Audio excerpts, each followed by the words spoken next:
right. Almost ready, everyone.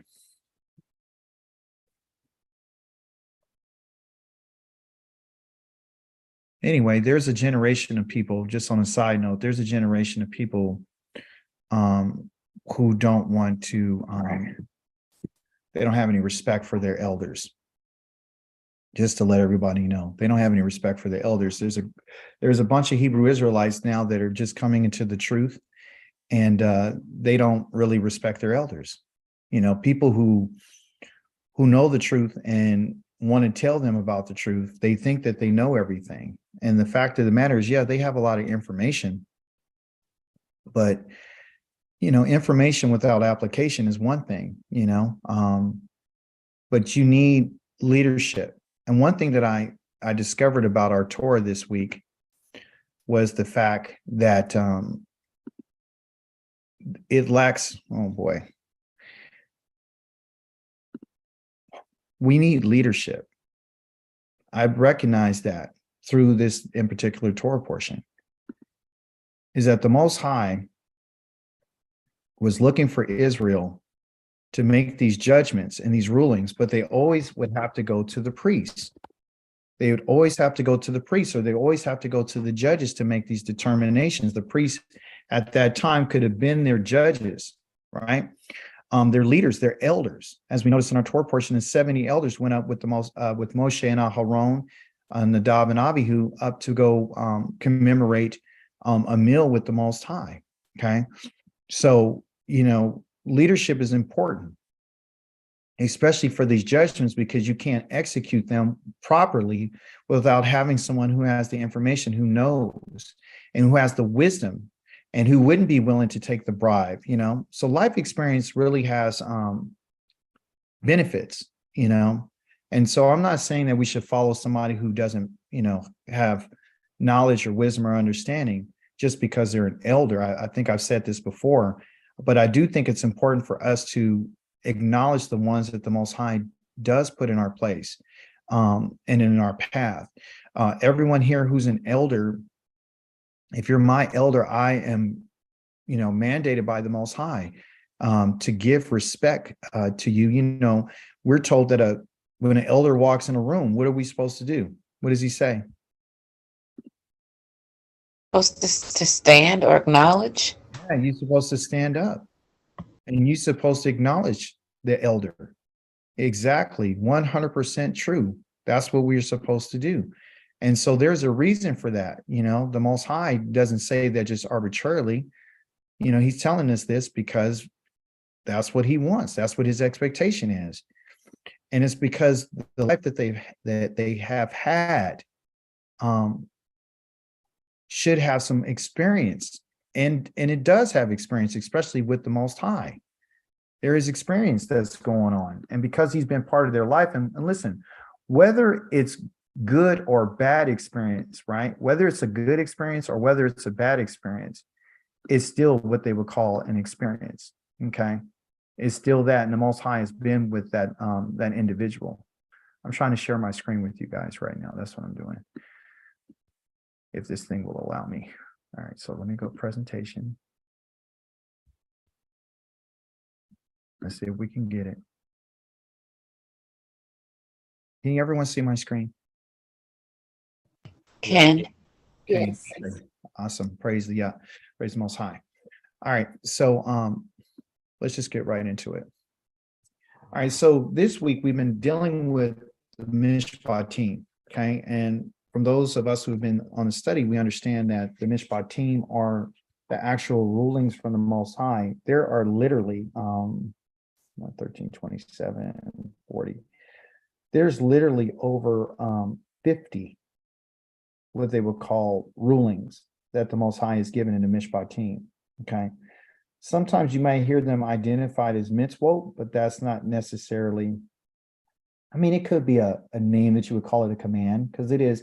Every word, let's define this. Every word that comes out of the Most High's being, okay, out of his mouth, not as a human, but everything that he speaks, it's literally a command, okay?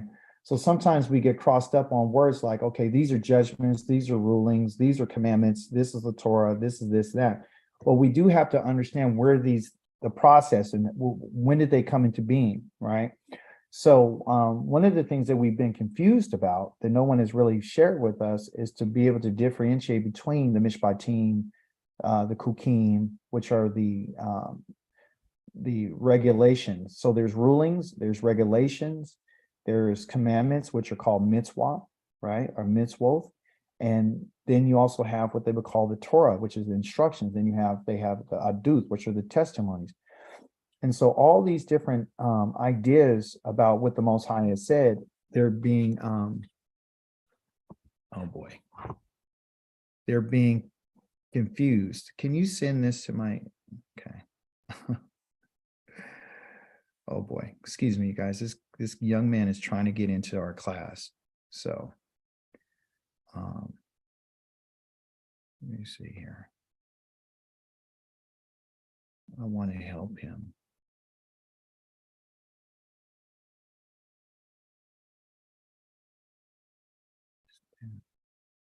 I'm going to tell him right now. In class, I can't stop.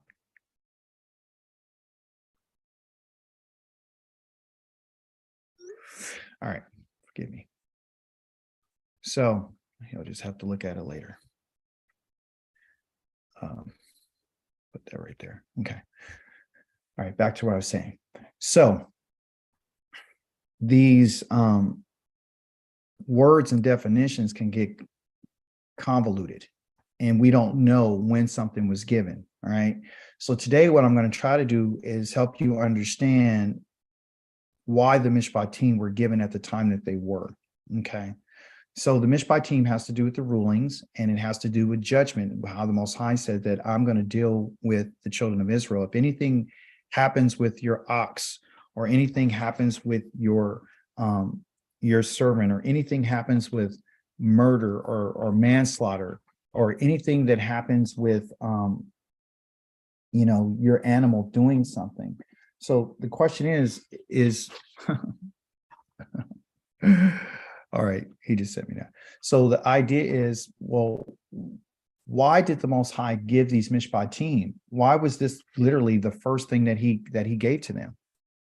Right? Why? And that's called Madua in Hebrew. Why?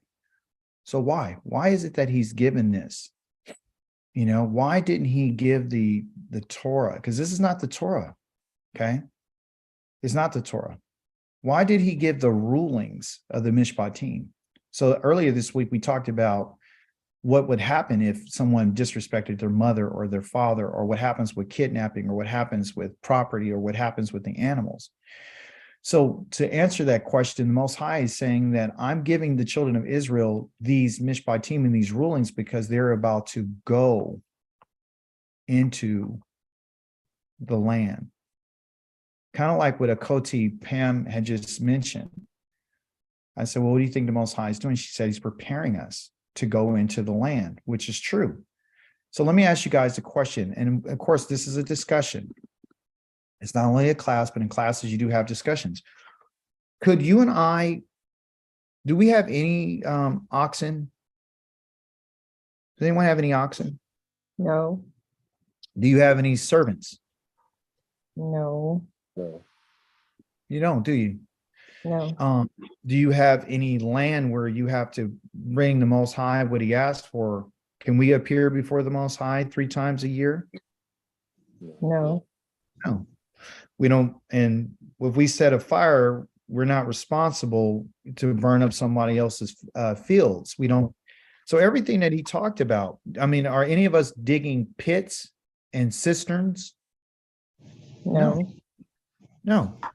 So if that's the case, a lot of these Mishpatim, one would say that doesn't apply to us because we're not in that capacity. Okay. So then the question becomes, well, hey, how about this? If someone broke in your house today and you killed him, what do you think would happen? You go to, well, there'd be an investigation. You probably go to jail though. Yeah, you probably go to jail, right? You right? And you'd have to go to the court system of the nation in which you're in, which, is different from what the Most High is talking about. Okay. If a woman was pregnant and two men got in a fight and she ended up having a miscarriage, right? What do you think the courts would say in this land? What would that be considered? Involuntary manslaughter, maybe? Yeah, which they would say involuntary manslaughter, but you would still go to jail. That's for a fact. Okay. Right. And then, of course, if depending on who's trying the case, they would probably put it as first degree murder if they say that you beat the person up on purpose as his girlfriend. So there's a whole bunch of questions to go around that. Would you just have to be able to pay a fine if something happened to the baby and that's it? Just pay a couple of $1,000s or no? You see, it's not working. All right. What else? What are some of these other laws? There's laws here about borrowing and rentals and things of that nature. There's laws that have to do with marriage. Are we keeping these laws according to what the Most High has said, this Mishpatim, these rulings? No. No. All right. We know the laws of lending are not followed. We understand that. We also understand that people are cursing their judges and they're cursing their leaders. We understand that the firstborns are not given to the Most High on the day that it's supposed to be given to him and to his temple.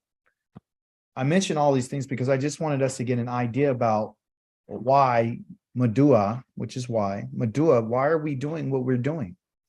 Why is the Most High bringing this to us? And the only conclusion I can have from this is he's letting us know that, I'm letting you know who I am, okay? Because we are in the book of Shemot, and the book of Shemot has to do with names, and again, names have to do with your character. So the Most High is expressing to the children of Israel who are in exile today what his character is like and how does he see things, okay? One of the things that he has always said is that you and I are a Kadosh people. You and I are to be specially separated to him, okay? While you and I are in our lands of our captivity and our exile, it's very difficult for us to achieve what the Most High has said. So the question then becomes, well, why did he mention it? Why is he saying this? Why is he driving us back to the Mishpatim? Why is he bringing this before our eyes? Well, we understand that the children of Israel, they hated and still hate what he said even to this day. Okay, they loathed his regulations and his precepts and his kukim and his moedim. They hated everything about him. Okay, and this is the truth. But his goal is to separate us from people. Okay, that's what that's the goal. The goal is to separate you from people. The Most High is concerned with the practices of the children of Israel. And this is the reason why in the Mishpatim, he talks to them in first person. He tells them that I am telling you this, you belong to me, and so forth and so on. And he's talking to them directly through Moshe because they didn't want to hear what he had to say. Okay. So these practices is what's the concern. Okay. And I'm going to get into a little bit more of this and as we continue. Okay. So the practices. So the Most High says this in Vayikra 18. He says, speak to the people of Israel and tell them I'm Yahweh, your Elohim. You're not to engage in the activities found in the land of Mizraim, where you used to live. And you are not to engage in the activities found in the land of Canaan, where I am bringing you, nor are you to live by their laws. What we can understand from this, everyone, is that the Most High, in order for him to set us apart, you and I have to not engage in the activities that are found in the lands of where we are or where we used to live and where we're living and where we're going. Okay, that's what he's saying. Because these activities are very detrimental to us as a people. You cannot be set apart from the Most High if you're engaging in activities of the land of Egypt, which has to do with idolatry, which we're going to get into very deep. I think in the next few weeks, we're going to talk more about idolatry. Okay. And we're going to talk more about punishments and so forth. Okay. So what he's saying to us is this: where you live, or where you used to live, and where you're going, you can't deal with these people. Okay. So Yah is telling the children of Israel about these Mishpatim because they're about to go into a land. And when they get there, there's all these ways of living. Okay. So earlier this week, I told you that the Most High has brought out these Mishpatim, or these rulings. And I said, well, where did he come up with these things? Right. So they're divine decrees.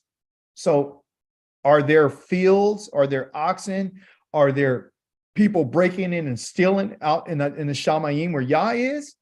No, there's not. So why is he doing this? Why is he telling us this? It's because the behaviors and Israel has adopted over the several hundred years of being in the land of the people that are not their own, right? They have adopted their ways. They have taken upon their attitudes. They have taken upon their rebellion. They've taken upon their arrogance. Okay. So this is the reason why he's bringing these things to their attention, right? Because the way that he sees it is like, if you do this, okay. So if he says, if you speak evil, or you talk to your parents in a certain way, I'm going to kill you. Death is what's on the table for you, meaning that you're not going to no longer exist. Your days are over. Okay. That's because when they were in Egypt, they had children and adults talking to their parents in a certain way. The Egyptians allowed them to do these things. Okay. So there's no boundaries. So the Most High is literally setting some boundaries for the children of Israel. That's what the Mishpatim are. Okay. I also realized that within the Mishpatim and the rulings of the Most High, you never heard of, someone being innocent in a sense. Okay. He never says, well, this person's innocent and this person's guilty. All we kept hearing is payment. That's what judgment's about. Judgment's about measurement, and it's about payment, and it's about responsibility, right? So when we look at the activities that a person's engaged in, that is determined by the God that they serve. That's what he's letting us know. Okay, because there's paths that people are on that he says that are not the path that you should be on. So here the word of Yahweh speaks to you, house of Israel. Here's what Yahweh says: don't learn the way of the Goyim. Don't learn, don't lamad. Do not teach any of their ways, and don't be frightened by their astrological signs, even if the Goyim are afraid of them, for the customs of the peoples are nothing. Now, he tells this in Yirmiyahu, chapter number 10, and then he goes on to talk about Christmas trees, and he talks about their pagan worship, and he talks about all these things. So if the Most High sent us here in the nations that we're in right now, he knows that we're going to be surrounded by people who are worshiping wood and stone. He knows that we're going to be with people who worship a God who killed his son. He knows that we're going to be in a place where people worship mythical gods. He knows we're going to be in a place where people have set up stones, statues, worshiping a woman called Mary, worshiping a man named Jesus, doing all these sorts of things, worshiping a prophet called Muhammad, worshiping a God that allows you to do certain things. It's the gods that you serve that determines your behavior and your actions, as we've been talking about. Okay. But we also have to understand the places that you and I have been living among these nations. They are telling us nothing but lies. Okay. That's what we're getting. We're getting nothing but lies. Yahweh, my strength and my fortress, my refuge in a time of trouble. The nations will come to you from the ends of the earth, saying, our ancestors inherited nothing but lies, feudal idols, completely useless. So why are they coming to say this? Because at this moment, Yah has decided to judge the nations for their behaviors and what they've been doing because of the gods that they've been serving. The feudal idols is the lie, but also to the behaviors that go along with the lie. Now, if you ask yourself the question, when it comes to Christianity, just that in particular religion, when you look at the Christians, you got to ask yourself, don't they all kind of like act alike? Don't they all like parrot the same things. Like every time you ask them a question, they have the same answer. Every time you ask them, well, what about the love and the forgiveness that you have? They lack love, they lack forgiveness, they lack, literally what I would say, common sense. They're like, it's literally like a cult. Okay. So these idols that they're worshiping is causing them to live a certain way, is causing them to eat a certain way, is causing them to think a certain way. Okay. And idolatry is a big part of that. But the Most High wants us to understand that in our Torah portion that we learned this week, he said, pay attention to everything I have said to you, and you do not invoke the names of other gods or even let them be heard crossing your lips.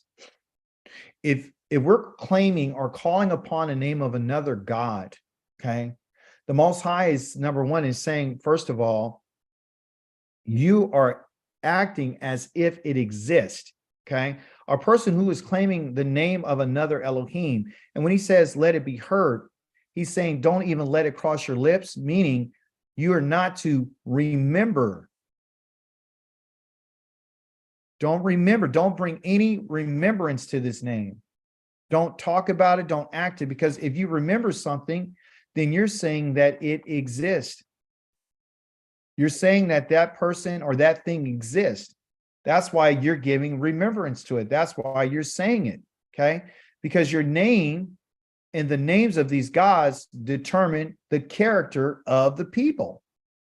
That's why the Most High has put his name on us. It's because he's saying, now that you have my name, you have to be careful, because my name requires justice, and it requires equity, and it requires set apartness, and it requires what they will call to be elevated, okay? So the names of these other gods, if you're mentioning them, you're saying that they exist. And if they exist, then that means that I'm not who I say I am. That means that I've created something that I told you I've never created. So I'm asking you to pay attention to this, to everything I said to you, because if you don't pay attention to everything I'm saying to you, then what you're going to do is you're going to be calling on the names of these other gods. So what I need is your complete attention. I need your focus. Okay, because out there right now, it's not only these lies, but there's this falsehood.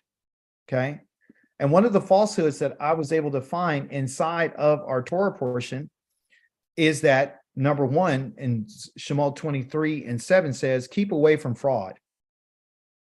Okay, I don't want you to have nothing to do with that which is fraudulent. Okay, and also, two, do not cause the death of the innocent. Death was a huge part of our Torah portion. That's all you hear. You do this, you're going to die. You do this, you're going to die. You do this, you're going to die. Okay. In this Torah portion, this is the only place. This is the only place where the Most High is talking about the innocent. And I asked myself, well, why is he mentioning this? Why are you talking about the innocent and everything else you've been saying, measure for measure, measure for measure? Innocent here is someone who has nothing, who's absolutely free of guilt. Right? And he's saying that you shall not kill. You should not cause the death of those who are innocent. And it's talking about judgment. Your judgment should never kill anybody that's innocent. All right. And we're going to get into that definition here in just a moment. And the righteous. Okay. So the Most High says that a person can be innocent, and they can also be righteous. So this idea that there's no one innocent, there's no one righteous, is a complete lie. That is a falsehood. The Most High says that you shall not cause the death of the innocent and the righteous, for I will not justify the wicked. Meaning the person who has killed or caused the death is the wicked. They either have done this through through a judgment. Okay? Meaning that they had said a lie, okay? They told something that was false. They brought accusations against someone. They set somebody up. The Most High is saying, listen, I'm not going to justify the wicked, meaning that I'm not going to make right. I'm not going to make whole the wicked. So whoever kills or causes the death, which is killing, the innocent or the righteous will never, that word not means low, and that means never, absolutely will never be justified. Okay. So what does this do for Christianity? When a person says that, I believe that, this in particular person, of the New Testament had died for me, and he is supposed to be innocent and he was supposed to be righteous. And then we caused his death. And then all of a sudden now they say the Most High says that he's going to justify the individuals that caused the death. Okay. So if the Most High is not justifying the wicked by killing the innocent and the righteous, then what makes you think that he would send somebody to die who was innocent and righteous in order to justify the wicked? These are the words of the Most High. These are not Moshe's words. These are his words. Okay. So he's telling us that I'm never going to do that. I have this word thorn over here because a thorn has to do with a thorn bush. And as you know, in Hebrew, the thorn bush has to do with the Hebrew word called saneh. Okay. And saneh means what? What's a thorn bush? What do you try to do with a thorn bush?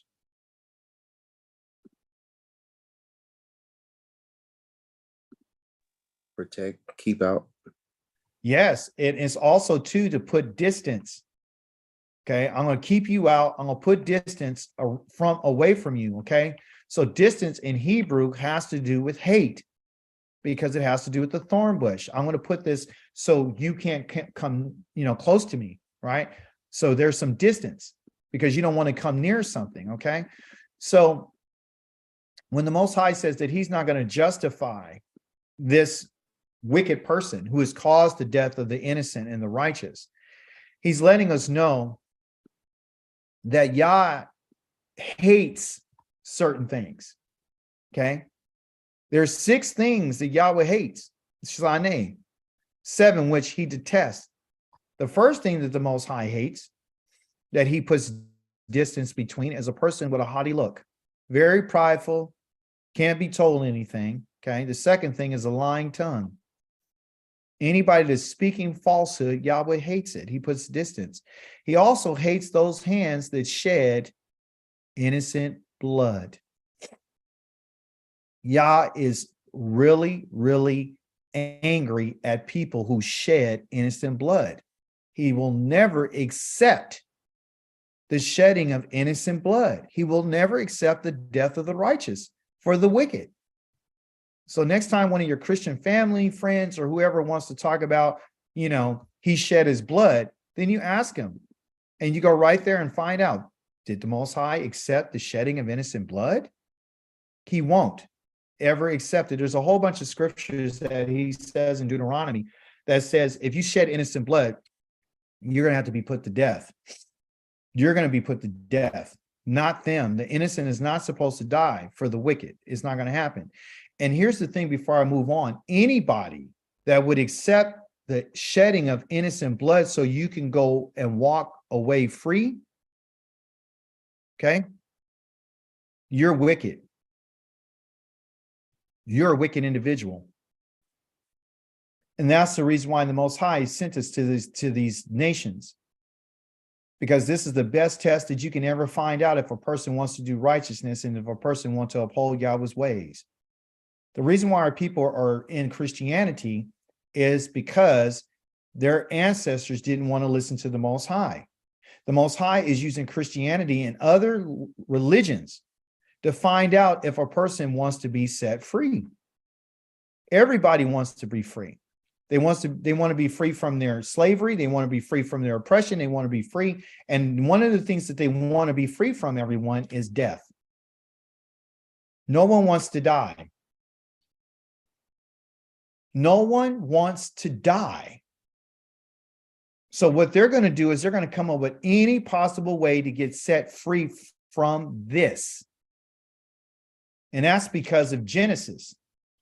When he says, the day that you eat, you shall surely die. But see, they don't understand the language, because in the language, they have what they call an absolute, which is an infinitive. Excuse me, I should have put it up here, but it's infinitive absolute.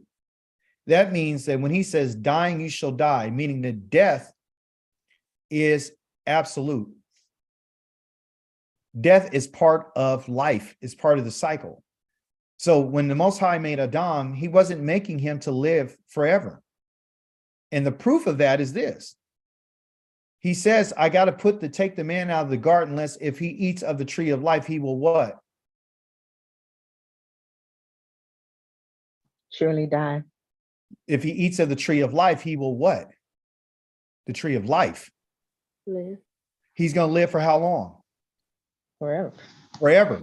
So the Most High did not want him to live forever. Do you understand? Death is part of life. When he made the man, he was going to die. He was already going to die. His body, your body is going to die. Is going to die. That's what it is. So, but you know, in the Western culture, they'll tell you that you're going to live forever. So eternal life is a big part of why they do what they do, because everybody's trying to be set free from death. They're trying to be set free from what we're learning about Mishpat. And Mishpat is what you would call judgment. They don't want the judgment. Who do you know that has died or hasn't died? Who do you know who hasn't died in your lifetime? Has your ancestors died in front of you? Your grandparents die? Did their parents die? Yes. Everybody's dying, you guys. Everybody's dying. You understand? So don't try to escape. Okay? Don't try to escape from this, because you're not going to escape. And if you do decide that you're going to try to escape, then the out for you is to accept the shedding of innocent blood so you can get out of death. The Most High said, I'm not going to justify anybody that sheds innocent blood. So a person that accepts the death of an innocent person, they won't be justified. They won't be declared righteous. They won't have their guilt removed. And you're a wicked person if you would do this. The judgments for us is to accept the responsibility for our actions and our behaviors. The Most High has brought up the Mishpatim. He knows we don't have any oxen. He knows we don't have any land. He knows what situation we're in right now. So why is it that he's leading us back to it? It's to let us know what his character is, how he feels about it. Okay. So, and a heart that plots wicked schemes. Yah hates that. And that can be the one who's deciding to kill the innocent so they can go free. And feet that are swift to running to do evil, like he told us in our Torah portion, don't be part of the crowd. Don't be part of a person who is testifying against the innocent. Don't be the person that's extending. One of the words that was used in our Torah portion was called natah. Let me write it out. Natah. Natah means to stretch out judgment. That means make it longer so that person won't get what they need. Do you guys remember what happened with Yithro, Moshe's father-in-law? Do you remember what he was doing? Remember what Moshe was doing? What was Moshe doing? Moshe was judging all the people himself, but wearing himself out and the people. And his father-in-law, Jethro, gave him advice to help. Yeah, because that's what was going on. Natah was going on. And what I mean by that is that because Moshe, they had millions of people out there and they were standing in line all day from the morning until evening. Some people did not get heard that day. So they would have to go home. And when they went home, do you think they went home excited and felt like they got justice? Or do you feel like they went home and they didn't get the results that they were looking for? The latter. They didn't get any judgment. So the problems were never resolved. Okay. So the Most High wants us to understand that when there's an issue between any of us as his people, we need to find a way to get this resolved as soon as possible and as inequitable as possible. One person can't win everything. Okay. I remember being a young man and, I was involved in, flooring. I was a flooring consultant, an estimator. I went to this woman's house, this beautiful mansion. And I asked her, she was a big time lawyer, and asked her, I said, what advice would you give a young man like me? And she said this to me. She said, in any given situation, everyone is looking for an answer. And you can't always win. There has to be a balance. There has to be a settlement. It's never going to be one-sided. It's always going to be where let's find it an equal balance to it. So everyone wants something. You got to give somebody something out of the deal. That's why you look in our Torah portion. If someone's ox killed another ox, that person would have to pay for that ox that was killed, and then they would get the dead ox. Or the ox was sold and they would split the money, and then the dead ox, they'll split the body. You see? So it's always about this balance and this measure, right? Someone's always looking for some type of balance and some type of measure. If you don't give a person that measure, they're going to go away and feel a certain way. The Most High is dealing with how we feel. Okay, and we're going to see more of that in just a moment. So the reason why the Most High hates this shedding innocent blood is because the person's blood that was shed didn't deserve it. And secondly, they have family that love them, and all of a sudden they're gone. So what's the balance there? What's the balance with a person who's been lying to you and deceiving you and telling you falsehoods, like the nations? Who is being the recipient of that, and how are you and I benefiting from that? How would that make you feel like all this time? Okay, how'd you feel when you found out that you've been lied to about the New Testament? I felt like I had wasted all of my life up to that point. Thank you. For me, when I found out, I decided I didn't even want to read the Bible no more. I was like, no, I'm not even reading this. I felt like an idiot. Like, what is it? And I felt like betrayed. I felt like a fool. Like, I've been doing this. I've been preaching this. I've been doing this every Sunday. I've been doing Bible study. I wasted my whole life. And here I am now. And I got to start all over again. So those feelings right there happen because of the lies that have been perpetrated. And it's been continuing through the generation after generation. You see, the Most High hates individuals that are running. They're quickly to run to do evil. That's they're bent on. They don't care about how other people feel. He hates the false witness who lies with every breath. He hates them. Why? Because they're not bringing out the truth that can change somebody's life, for that which is good. You see? And him who sows strife among brothers. That's a big one. Okay? So all these are mentioned for a reason. Okay? It's for you to understand that what we do affects other people's lives.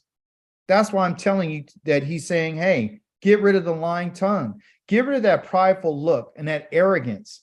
Get rid of this idea that you would accept the shedding of innocent blood. Get rid of the mind that is plotting evil on so you can benefit, and how you could, if you're plotting something, that means you're going to go take something from someone.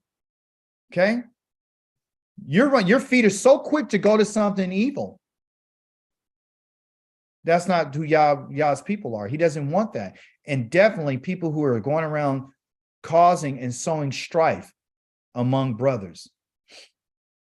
This Hebrew word right here that we have today that we're learning about is going to be called naqui. Naqui. Okay? Naqui. Naqui. And naqui is innocence. That's what it means. It means to be innocent. So that's why the Most High mentions that, listen, I don't want anybody to kill the innocent or the righteous. But what does it mean from Hebraically? This is a very abstract term right here, right? But the Hebrew language has to do with your five senses, your eyes, your ears, your nose, your mouth, your hands, your touch, okay? So when I look this up, it has to do with the baby. That's what it has to do, innocent. It has to do with sucking. The babies like to suck what? They like to suck the breast. Okay. You look at the word naqui, which is a noon, and a kof, and a yod. Okay. The root of a word is these two letters right here. That's the parent root. Okay. So when we look at a noon, N-U-N, in Hebrew, is a seed, and it means to continue. Okay. So the noon is a seed, and it means to continue. It looks like a seed. Okay. And for a man, it would be a sperm cell. Okay. That's what it looks like. And it means a continuation. And the man continues his seed by having sons and daughters. Okay. Which are part of our Torah portion. It says, if a man is a slave, he goes and his master gives him sons and daughters and gives him a wife. And he says, I love my sons and I love my daughters. I love my wife and I love my master. I want to stay a slave forever. Okay. He's willing to continue in that vein, like being underneath that man as a master. Okay. Then his kof right here. Okay. Kof means to gather. That's what it means. Like a gathering at the end of the light, because the picture graph is a picture of the sun at its horizon. Okay, that's what it looks like. Okay, so to gather in. So what does this mean? It means like when a baby is crying out for its mother, and is crying out so it can suck the breast of its mother, but the way that is comforted is by being brought near and gathered to the breast. Okay, to be gathered to the breast. So the innocent, this is the reason why the Most High hates the shedding of innocent blood. Because when a person kills an innocent person, it's like them denying the baby to suck the mother's breast. It's like them killing a baby. Now, you know that our ancestors are guilty of killing children. I hope you know that. I hope you know that they were in the business of offering to their gods their sons and their daughters as sacrifices. And so they're telling us today that the Most High would give a so-called son to kill, an innocent son to kill, so to set us free, like these people were killing their sons and daughters so they could get free by having innocent blood.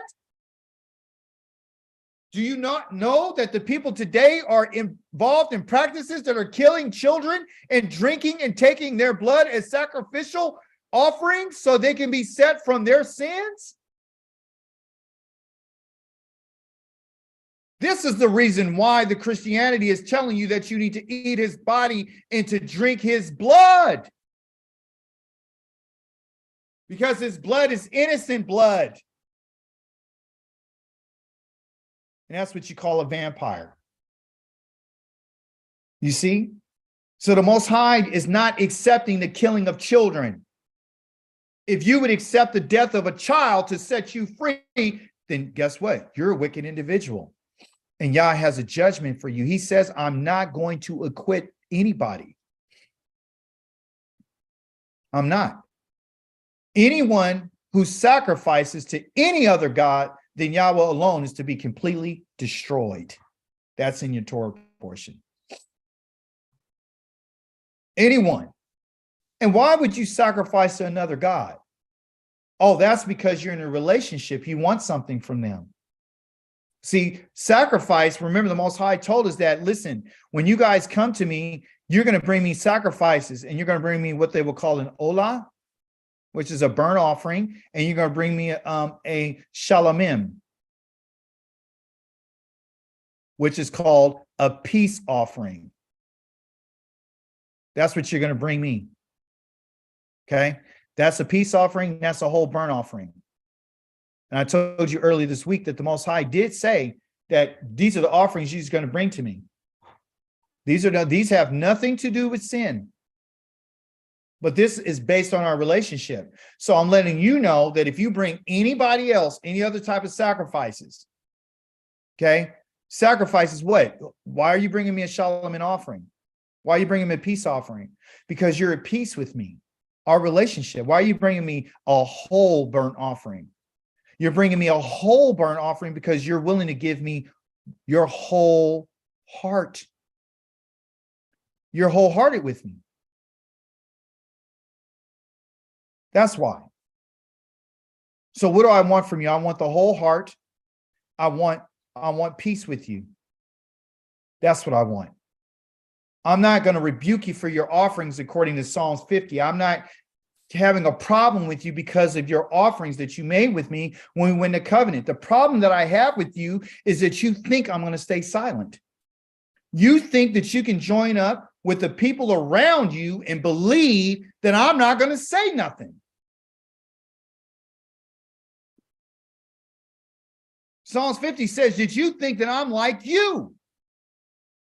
You join up with a thief and don't think I'm going to say something. You join up with adulterers, you think I'm not going to say something. You join up with people who blaspheme your brother and your mother and your sister, your kinsmen. You talk about your family. I told you I hate people that sow discord among their family members, who's talking all the time and causing problems in the household. That's who I'm not staying silent about. I'm coming to bring judgment. I will annihilate anyone who has a relationship with any other God except for me. I want you to remember that. So when someone's trying to sell you on the idea of someone else, when someone comes and tell you your heavenly Father, but they never mention my name, I want you to open up your ears and eyes and listen to what that person is saying. You mean to tell me out of this in particular person's ministry for all that time, he has never mentioned the name of Yahweh? He actually came and said, you heard that it's been said, but I say unto you. What gives anybody else a right to say anything except what the Most High has said? I need you to Zakar and Mishpat. I need you to remember what I said. Because what I said is what's going to be remembered. I want you to remember. Zakar means to remember. Bring it to your mind. Set it in front of you. Talk to your children about it. Talk about it all the time. You must neither wrong or oppress a foreigner living among you, for you yourselves were foreigners in the land of Mizraim. Yah is telling them, listen, you are a foreigner. Get off your high horse and being arrogant and think you're so different. A reason why I'm doing what I'm doing to you is because I saw your situation. I saw how people treated you. I saw when they oppressed you. I saw when they wronged you. I saw when they stole from you. I saw it. I saw when they killed your children. And me as your Elohim is going to bring justice and righteousness and equity. Hallelujah, praise to the living Elohim. I saw it.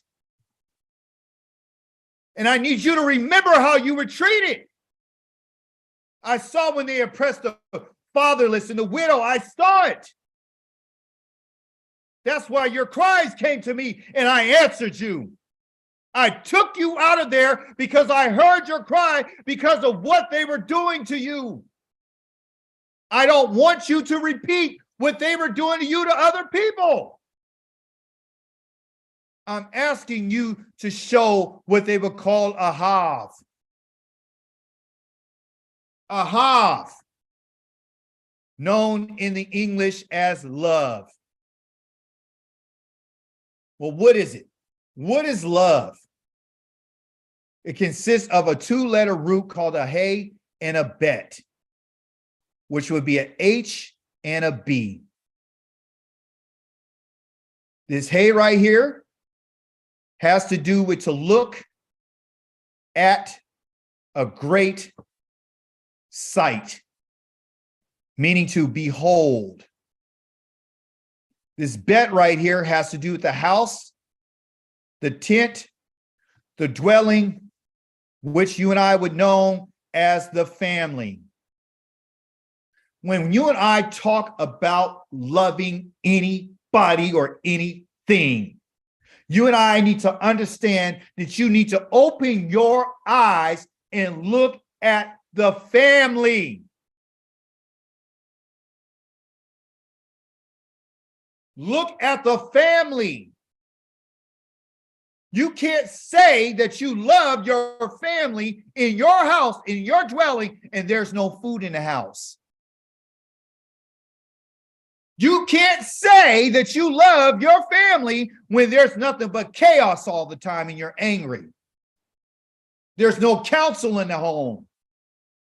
There's no cooperation in the home. You can't say as a child that you love your mother and your father if you don't honor what they say. And you don't do what they say. You and I cannot say that we love Yah if you and I don't love his family. That's why he said, don't sow no discord among your brothers. This is the reason why. And the people that live among you, I need you to be careful how you treat them. Look to my house, my dwelling. You say that you love me. Shema Yisrael, Yahweh Eloheinu, Yahweh Echad. Wa ahabta. And I to love him. You are to love Yahweh. With what? Wa ahabta. And love you, Yahweh, with bakol levavika. That's all your mind. All your nefshaka. And all your me'odeka. That means with every abundance that you have. All of it. That which is tamed. That which is ready for service. You and I can't say we love the Most High and we're not doing what he says. We can't say that we love the Most High and we're talking about our family members. We can't say that we love the Most High and we're joining up with adulterers and liars and thieves. We cannot say that we love Yahweh wholeheartedly if you're walking around with people who worship other gods. I told you that I love the foreigner.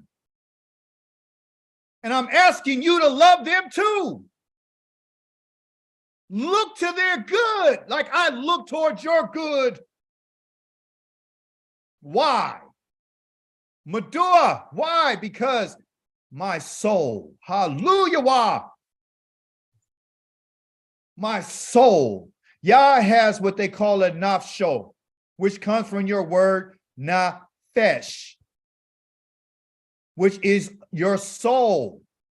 The Most High himself has a soul. Not that he's a person, he has a soul. He has emotion. He created emotion. If he knows what love is, does you think he not know what love is? Do you think he not know what anger is or frustration? He says that you broke my heart. And we think, well, we don't know what he's talking about. Have you ever had your heart broken? Have you ever been betrayed by the person that you love the most? Have you ever been so disappointed by the people that say that they love you? Have you never been betrayed? You see, well, where does that come from? Where does the joy come from? It comes from him because he has a soul. He's not a man, he has a soul. You and I are human beings. He is not a human being, but he has a soul. He has a nafsho. And listen what his nafsho says. Yahweh says, he secures justice, which is mishpat, for the orphan and the widow. He loves the foreigner, giving him food and clothing. He loves the foreigner. He secures mishpat for the orphan and the widow. Has he not told us that you and I are responsible for the orphan and for the widow? Are we not responsible for those who don't have the strength of a man in the house to lead and guide them? Those who are vulnerable? This is what we need to remember. And if you don't remember it, you're going to find out that you're going to receive death. You're going to get death, people. Let me explain to you before I read this about what death is. In Hebrew, death has what they would call two letters.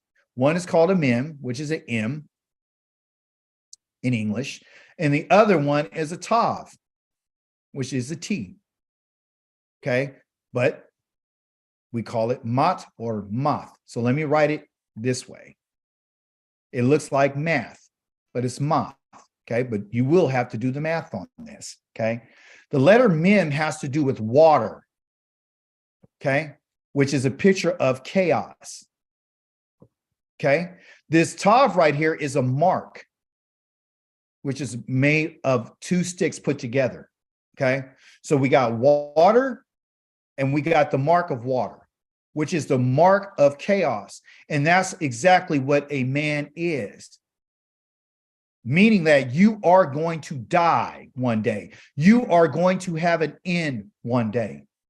Okay. And in that end, you determine what's your end going to be. You understand? The Most High is letting you know you can continue as long as you want to continue. In our Torah portion, he says, when I bring you into the land that I'm bringing you in, I'm going to fulfill your days. Whatever amount of days you have, there's a certain amount of time that I've given you. And you don't know how much time that is. But what you do have control over is how do you spend that time? And you can actually extend your time or you can actually lose your time. What does he mean by that? He means that if you eat what I told you to eat, you'll have a better diet, you'll live longer. You mistreat somebody, okay? You're going to cut your days down. I'm going to give you the mark that you've been looking for. Your end is there. One of the reasons why the Most High will kill somebody, he says you are not to abuse any widow or orphan. If you do abuse them in any way, okay, any way, any kind of way, and they cry to me, because they will, I will certainly heed their cry. In the Hebrew, it says, I heard, not will, I heard their cry. So it's already something that's built in, people. It's already packed in. So the moment that they cry, it initiates a movement on the Most High's part. My anger will burn and I will kill you with the sword. Your own wives will be widows and your own children fatherless. You cannot mistreat the widow or the orphan. If you do, you're going to cut your days down. This is what the Most High has told us. This is what he said. This is how he sees them. Yah is a father to the fatherless. He's a husband to the widow. He is a friend to the foreigner. You understand? Because that's who he is. That's your Elohim. Sing to Elohim. Sing praises to his name. Exalt him. He rides on the clouds, or who rides on the clouds by his name, Yah, and be glad in his presence. Elohim in his holy dwelling. He is a father to the orphans and a defender of widows. The social class that we've been talking about, that you and I are responsible for. So if the Most High puts us in a position, he's saying, listen, I want them to survive. That's why I told you when you do your fields, leave some for the widow and orphan. Leave some for the stranger. I'm telling you how I see him. So if that's the way I see him, that's the way you need to see him. If you don't see him the way I see him, you're dead. That's what I'm talking about. My ways are life. You get to continue to live if you start seeing things the way I see it. I'm trying to open your eyes so you can have the best possible life, so you can carry your life on. What did he say about the person who had an ox that decided that they didn't want to train or guard this ox from gorging people? You forfeit your life. Why? Because you didn't want to take responsibility. Why? Because you didn't want to guard it. Why would a child die for disrespecting their parents? Because the parent didn't teach the children. Why would a child think it's okay to hit their parents?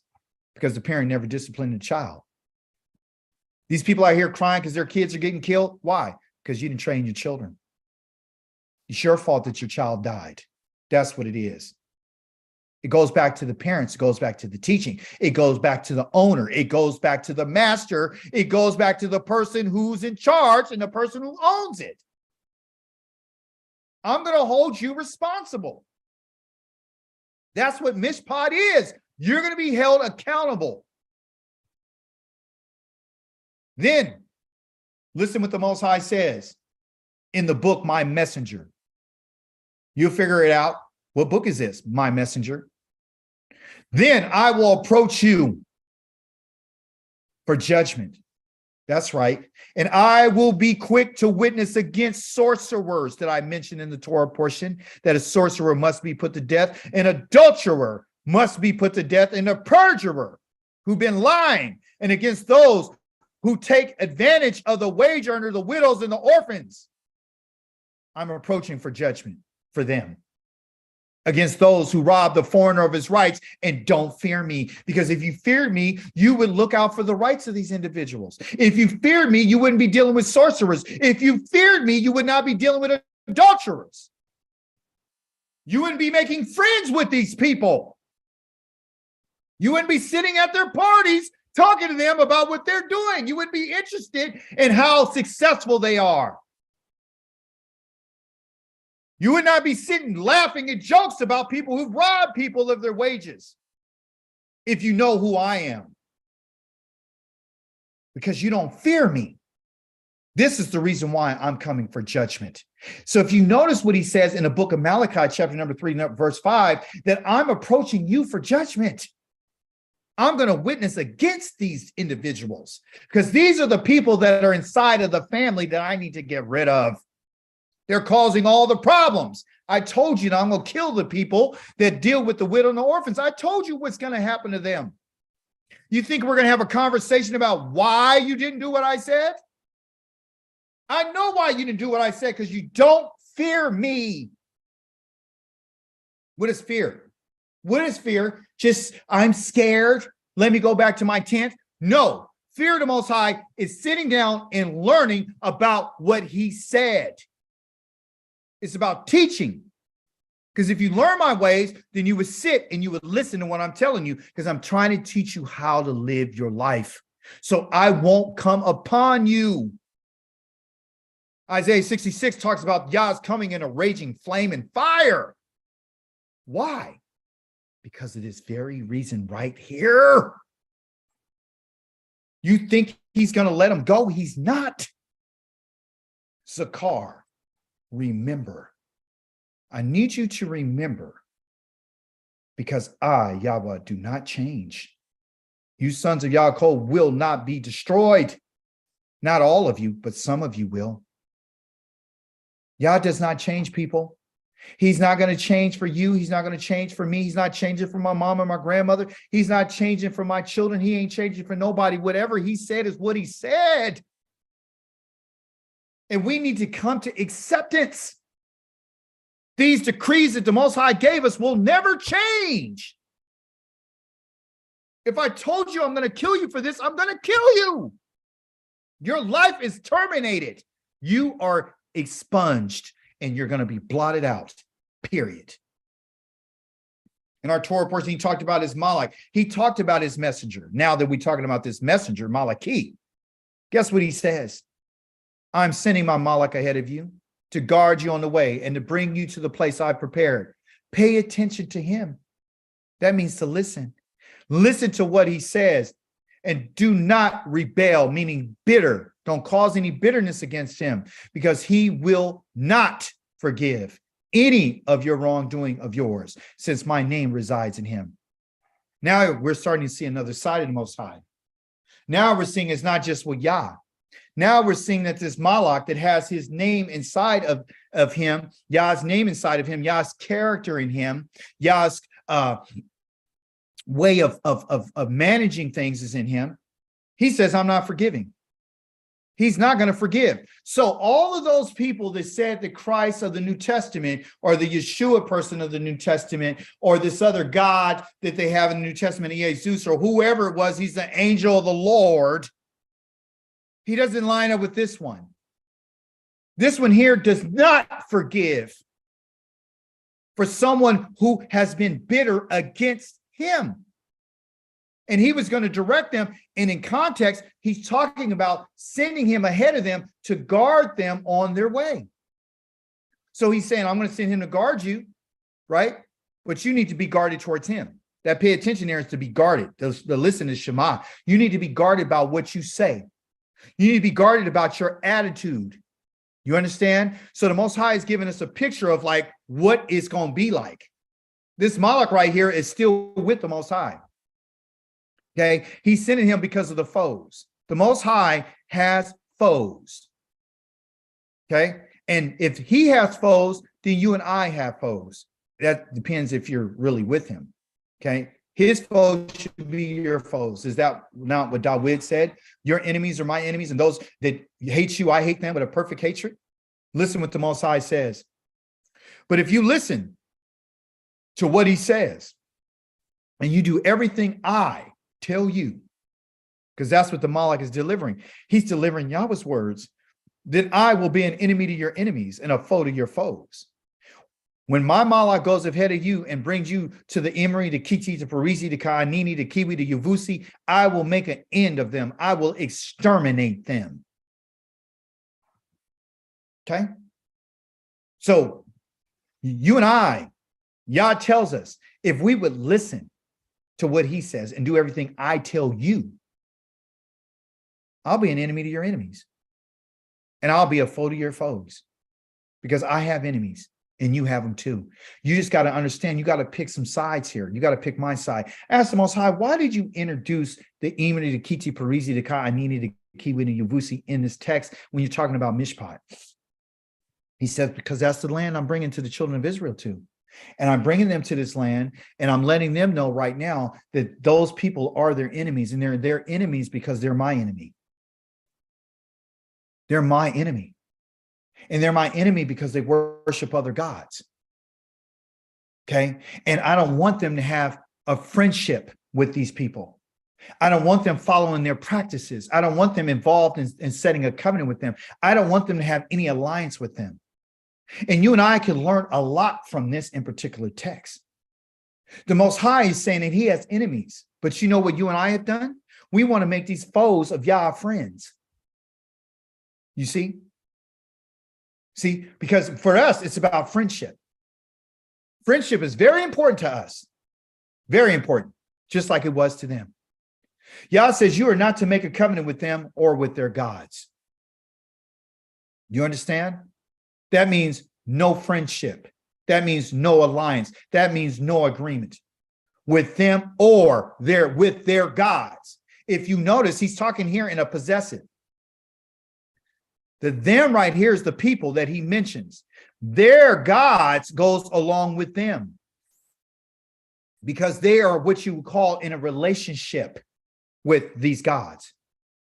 Okay. So when you and I are making friends with people who hate the Most High, okay, you and I are really what you would say an unspoken covenant. Friendship is a covenant. Yeah, you might not have wrote it out on a piece of paper. Yeah, you might not have had it etched in stone. Yeah, you might not have had it notarized, but you're in an alliance with this person that you call your friend.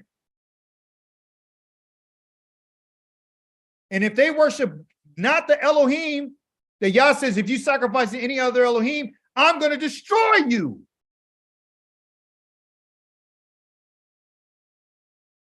And if you're making friendships with people with other gods,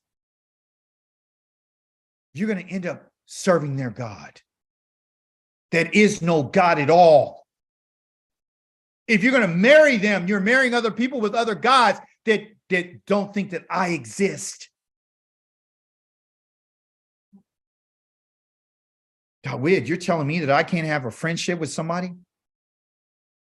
You mean to tell me that I can't be a friend with a Muslim? I'm telling what the Most High says. I'm telling you, you better choose your friendships. You better look for people who are interested in the God that you serve. You need to come out from among these individuals and you be around the people that the Most High has put around you. Well, there's not too many people. I don't have any friends. I lost all my friends. Who am I supposed to go with? Now, do you see what Yah says? I'm making a separation. Do you not see where the Most High called the children of Israel and say, who's on my side? And the Leviim went on his side. Do you not see that the cost to be with the Most High means that you have to separate yourself from people who serve idols?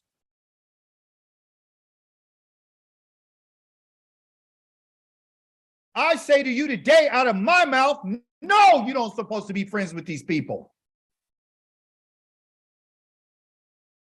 Is a friendship more important with them or a relationship with the Most High? You and I are in a relationship with the Most High. And he's looking for loyalty from us. He's not looking for half-heartedness. He's looking for people that would stand outside of everybody else and say, no, I'm with the Most High Yah.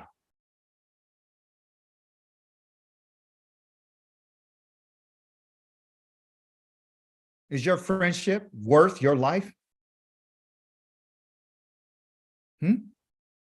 You don't think you got to choose a side? You don't think you have to show any loyalty? Is that what you think? Oh, you just thought you was going to get saved and come over to Yah's side and just get delivered and go back home, huh? That's what you thought. You thought it was over. All we got to do is just read this and do the Torah and keep the Shabbat, and we're good to go and don't eat anything that's unclean. That's what you thought, huh? No.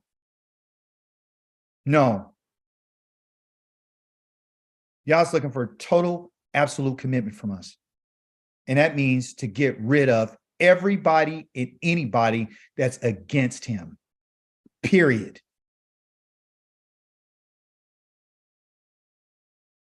I like what Lucas says. There's hardly anyone worth befriending anyhow these days. You got that right, Lucas. You got that right. It's not worth it, people. Yeah, it gets lonely. Yeah, it hurts. Yeah, you lost your family. Yes, that's part of it. But why? Ma dua. Why? Why? Ma means what? Madua means why. This is asking a question. Why? Why, Dawid? Why would you tell us this? Akika? I got news for you. Because the Most High is going to tell you something about these people. Don't think to yourself after your Elohim has pushed them out ahead of you, like he's telling the children of Israel, it is to reward my righteousness that Yahweh has brought me out and to take possession of this land. No, it is because these nations have been so wicked. That's why I don't want you in a covenant with them, that Yahweh is driving them out ahead of you. It is not because of your righteousness or because your heart is so upright that you're going to take possession of their land, but to punish the wickedness of these nations. The Yahweh your Elohim is driving them out ahead of you. Also to confirm the word which Yahweh swore to your ancestors, Abraham, Yitzhak, and Yaakov. Yah has given the Mishpatim to us and mentions these nations to let us know that I'm getting rid of them because the things that I'm telling you right now, they were doing. As I stated to you, don't be like the people that I took you out of Mizraim, and don't be like the people I'm bringing you into their land. This is different, people. This walk is different. And I'm not going to apologize for it. And guess what? If you don't like the walk, you don't like what's required of you, you take yourself and go and be with the nations. That's what you do.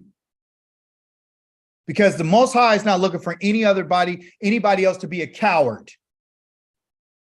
These are Yah's words, and they're fire, and they burn, and they're consuming. It's supposed to consume us. If you don't want to do it, you don't have to do it. Walk away and go serve another God. But understand this, you're not ever coming back. In our Torah portion, we learned about the word master. The Most High is recognized in the scriptures. And when I say scriptures, I ain't talking about the New Testament. Those are not scriptures. Those are letters from some maniac, okay? Some blind tent maker, okay? Half of them, 13 of them. A man who didn't even have a wife and children that's telling you on how to be married and how to have children, all this kind of stuff. I'm talking about the supreme master, the one who's chief over everyone. Listen what he says. Therefore, tell the house of Israel that the supreme master Yahweh says this. I'm not going to do this for your sake, house of Israel, but for the sake of my set apart name, to which you have been profaning among the nations where you went. I have set apart my great name to be regarded as Kadosh, since it has been profaned in the nations. You have profaned it among them. The nations will know that I am Yahweh, says the supreme master Yahweh, when before their eyes I'm set apart through you to be regarded as Kadosh. For I will take you from among the nations and gather you from all the countries and return you to your own soil. Just like I told the children of Israel, that you're not going into the land because of any unrighteousness that you have done. I'm telling you right now that I'm not going to do what I'm going to do for you because you've been so great. I'm doing it because of who I am. Because I'm in a relationship with you. And we have to honor this relationship with the Most High. This relationship is you are to fear Yahweh, your Elohim, and serve him, cling to him, and swear by his name. Fear, serve, cling, and swear. Cling like glue. Why did I put this here? Why did the Most High want us to know this? Because he said to us earlier that you didn't fear me. That's why you did what you did. If you did fear me, you would cling to what I said. You would serve me instead of these other gods. See, you don't realize that if you're not serving Yah, you're serving another Elohim. That's what you don't know. Okay? That's what it is. Okay? Cling to him. Be like glue. Stick to him. If you stick close to me, then you're not going to be like everybody else. And if you're clinging to me, you're clinging to everybody that's involved with me in this relationship. The people in my family. So those of us who want to have friends and you want to cling to those of the nations and you want to cling to their ways, like we read in Jeremiah 10 earlier, that you want to follow their practices and their customs and their way that they do things. You want to think like them. You want to watch their programs and their shows. You want to go to their theaters. You want to sit and talk with them. You want to handle business like them, right? You're not clinging to the Most High. You're not fearing him. You're not serving him. And therefore, you're not swearing by his name. Swearing by Yah's name means to live by Yah's name. It's to proclaim Yah's name. In every action that you and I have, Yah's name has to be at the top of the list. What am I doing this for? Am I in this relationship because the Most High is the preeminent one? Is he the reason why? Is he the reason why I'm giving praise today? Is he the one? Is he the purpose behind my doings? So understand that your friendships and the enemies of the Most High. I know it's tough. Didn't want that. As long as Dawid doesn't mention that, we'll be fine. Because now you just tore my life up now. Now, what am I supposed to do with the friend that I have? What am I supposed to do with him or her? What am I supposed to do with them? And I know that they don't serve Elohim. What am I supposed to do with this woman that I'm married to? That she won't follow the Most High. What am I supposed to do? See? Because if I don't have these relationships, then I'm going to be by myself. I'm going to be separated all by myself. And I don't have any friends. Oh, okay. So do I want that? I don't know. That seems a little difficult. That's something for you to think about. I can't make that decision for you. I'm telling you what the Most High says. I can show you a text right now. The Most High says, why do you make friends with those who hate me? Why do you make friends with those who hate me?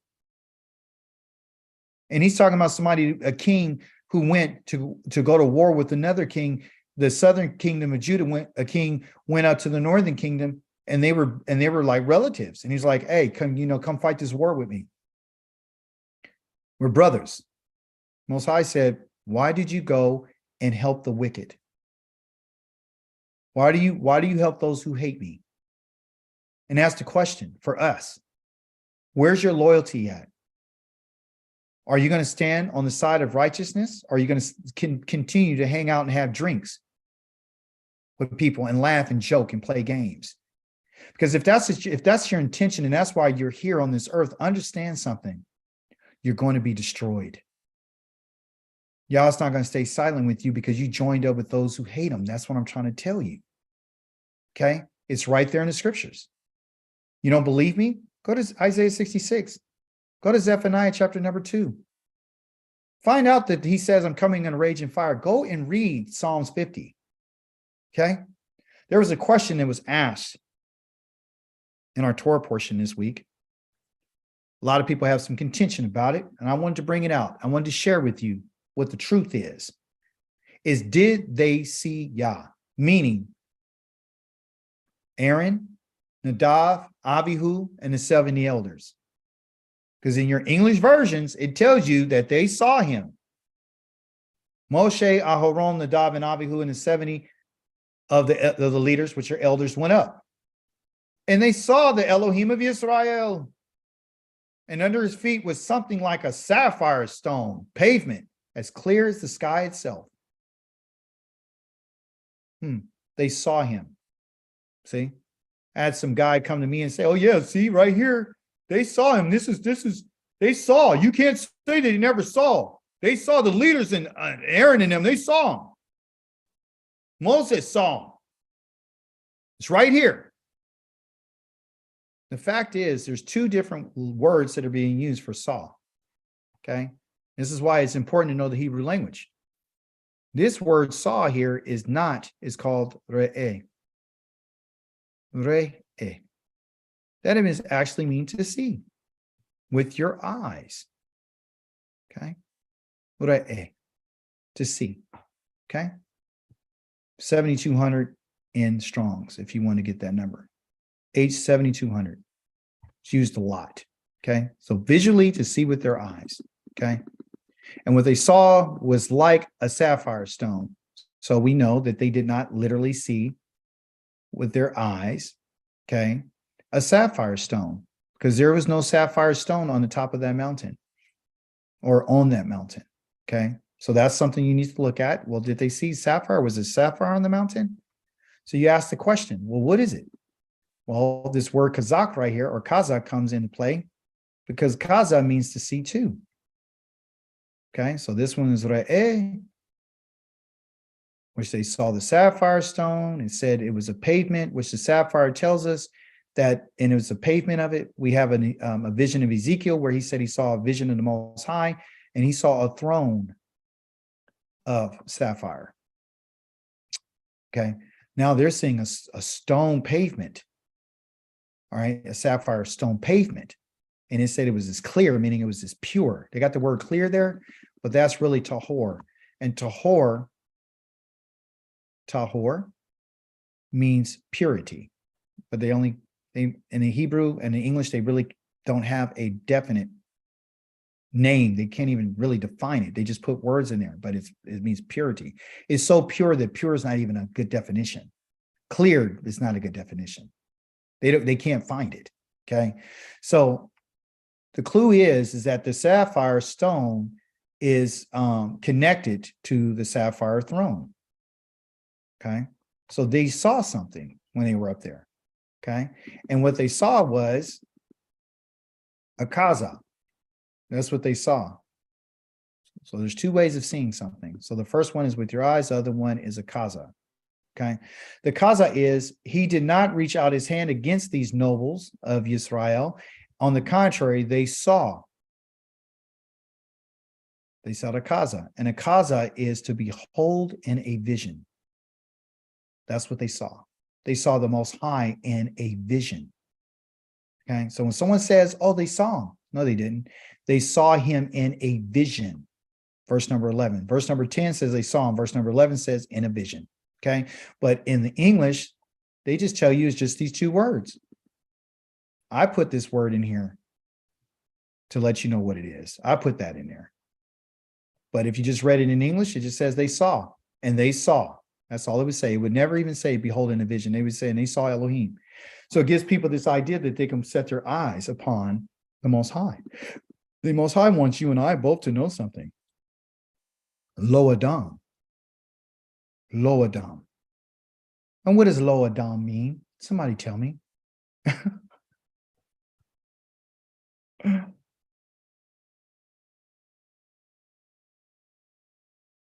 Lo means what? Never. Absolutely never. Absolutely never. And what is Adam? Man. Humankind, both consisting of both a male and a female. Okay. So when I say Lo Adam, it's in the text that says Lo Adam.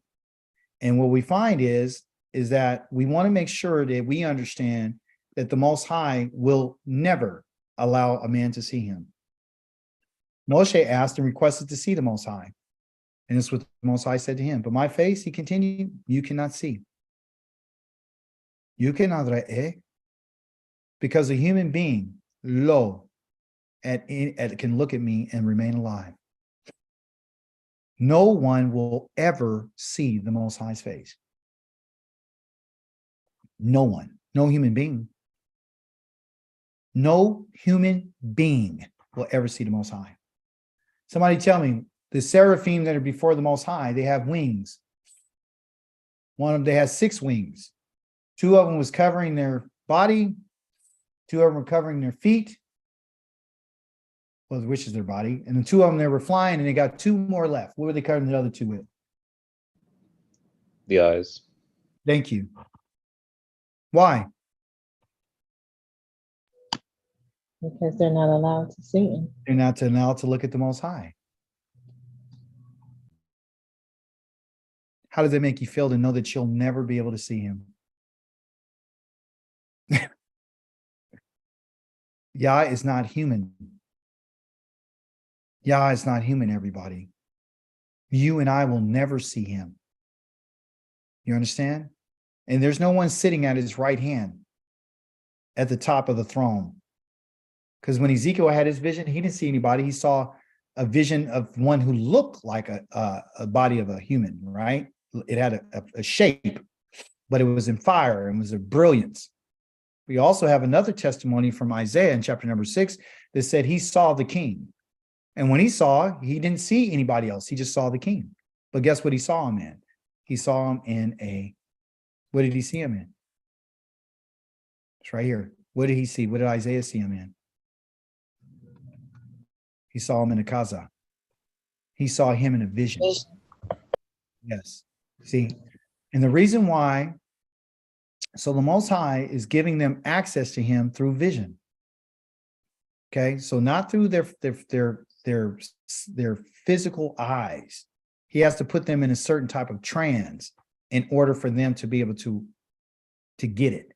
They got to cross over. You understand?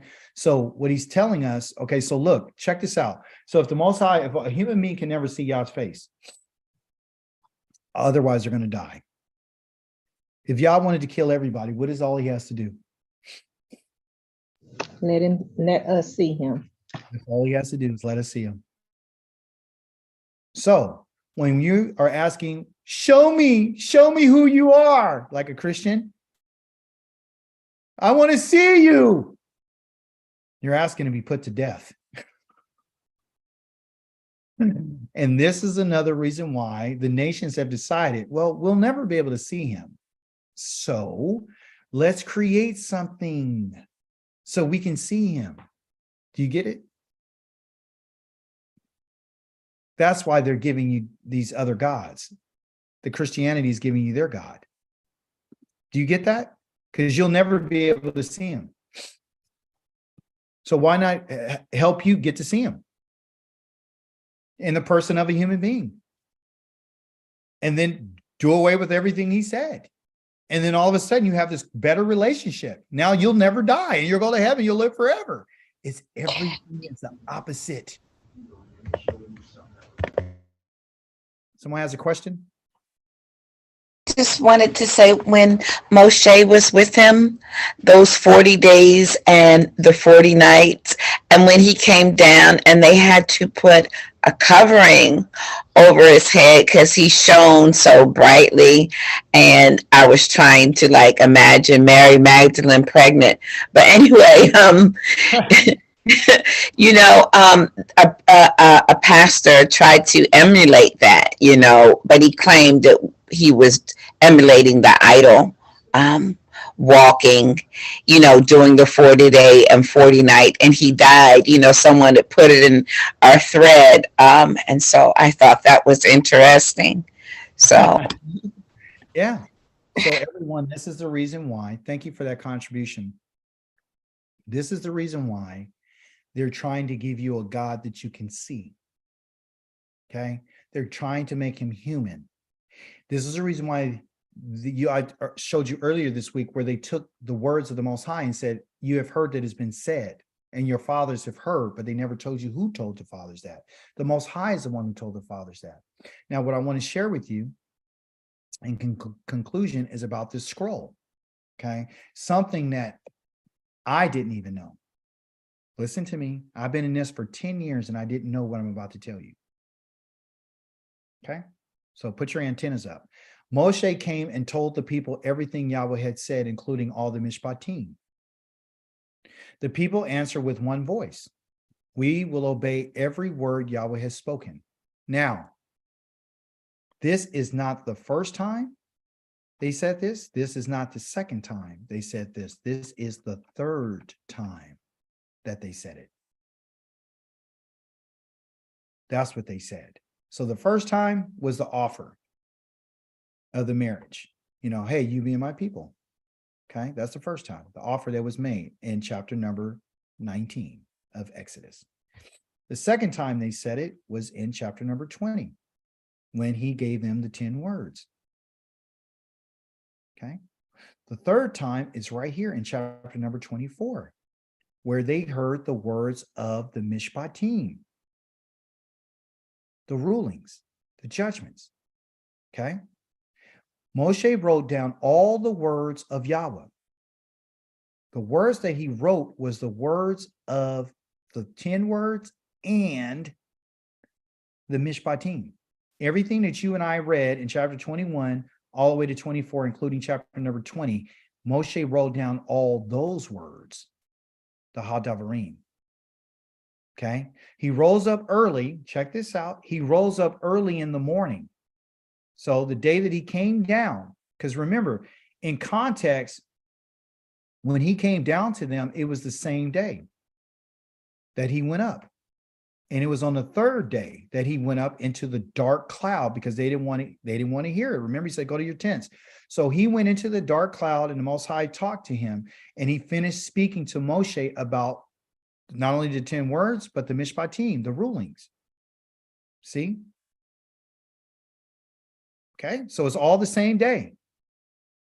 Moshe wrote down all the words of Yahweh. What words? The words that he received on that third day, where they heard the, they call the 10 commandments. It's not the 10 commandments, it's the 10 words that they heard. And then he wrote down all that you read in chapter 21, all the way to chapter number 23. Okay. Because 24 is talking about after. It's like what they did after. Okay. Early in the morning, he rose up early in the morning and he built an altar. Okay. And this is the altar that Psalms 50 talks about, that, hey, I'm not rebuking you for your offering. Your offerings are always going to be before me. And they did it at the base of the mountain. And they set up 12 large stones. Those are called pillars. Okay. Okay. And what they did was he set these large stones up upright. Okay. But what they're not telling you is, it's not just one large stone and then here's another one. Okay. What it was is a whole bunch of stones, stone upon stone upon stone. That's one. Stone upon stone upon stone upon stone. That's two. And he did how many of these? How many stones did he put up there? 12 pillars. 12 pillars. Okay. So what I want you to understand, it wasn't just one big stone and then another big stone and one other big stone. These were pillars of stones. Okay. This is very important. Stone in Hebrew is called Evan. Okay. Evan. And it's an ayin, a bet, and a noon. Okay. A bet and a noon is in Hebrew called a son. Okay. The word banah, a bet and a noon, and a hay has to do with the idea to build. Okay. So that's what they did here. They built these with stones, with Avon. Okay. Right. To see the stone. Right. So they're building these 12 pillars. Okay. And there's also another word that's inside of the word Avon, which is called Bina. Okay. And Bina has to do with understanding. Okay. So Bina is understanding. Bana is to build. Bain is the son. Banoth is daughters. Aven, which is a stone. Okay. So when he's building these pillars, these stones right here, okay, these 12 stones, every pillar represented one of the tribes of Israel. Okay. And if you notice, every one of these pillars had several stones in it. Okay. Those stones are representative by its sons. That's what it is. The sons of Reuben, the sons of Shemot, the sons of Lewi, the sons of Yehuda, the sons of Dan, Gad, Asher, Naphtali. You understand? So there was some work that had to be done, but that's the reason why they're pillars, not just one large stone. This is incorrect in the English. See how that just took you away from, if you thought it was just one stone, you just think it's one big piece of stone. It's not. It's pillars that are full of stones, which represents the 12 sons of Israel. And the reason why there is stone pillars is because each one of those pillars represents the sons of the children of Israel, the abundance. So when you built that pillar, right, and he's doing this in connection with the altar, because the Most High deals with us in altars. He says, when you build an altar to me, you can build it out of the earth. And if you do build it out of a stone, you make sure you don't put any, sword to it or nothing. Don't cut it, don't shape it or do anything, because that is representative of the mountain in which I came and spoke to you from, because the mountain is not something that you can cut, slice, or whatever. It's just there. Okay.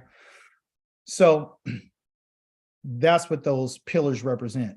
Every one of those pillars has stones in them, which means that I'm building. I promise to build the family. I promise to give you understanding. I promise this is what God's doing. Okay.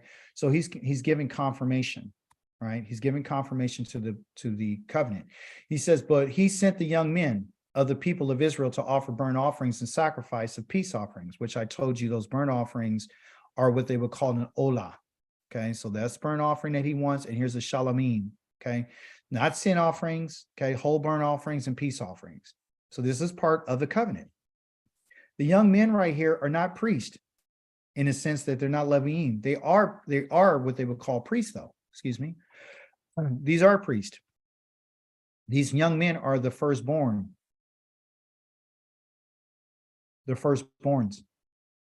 So before the Leviim, the firstborns were the ones who were officiating the offerings, because the Most High says the firstborn belong to me. They're representatives of the family. Okay. It's not until they built that golden calf that they get their position taken away from them. And the Most High is deciding that I have to destroy them. But then the option is, let's see what we can do by choosing a family, right? Who will be on my side? And that's where the Leviim steps up. So these young men that are mentioned right here are not Leviim. Okay, but they are Kohanim. They're priests of the firstborn of every tribe of Israel. Okay, the firstborn sons. And so they make those offerings. And what they offer to the Most High is oxen. In our Torah portion, we learned a lot about oxen, right? We got the ox, okay, which in the Hebrew, it'd be the ox head, the aleph, and then, of course, the, oh yeah, that's the ox right here. What am I doing? This is the ox. That's what it represents, okay? So that's the aleph, okay, the oxen. So the oxen is the strength, right? So anytime an ox, just to let you know, anytime an ox is offered, it's offered on behalf of the nation. They're not offering bulls, excuse me, they're not offering goats, they're not offering sheep, they're not offering rams.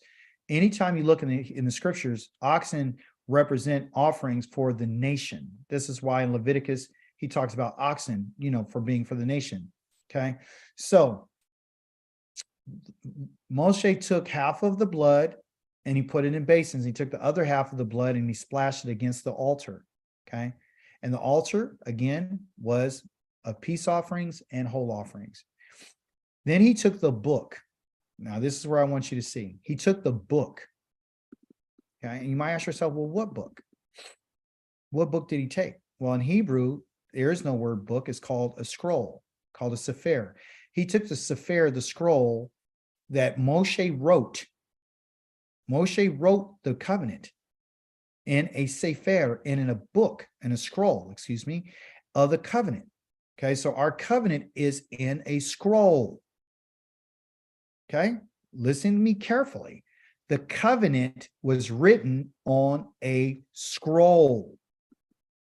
Okay, and what was part of the covenant?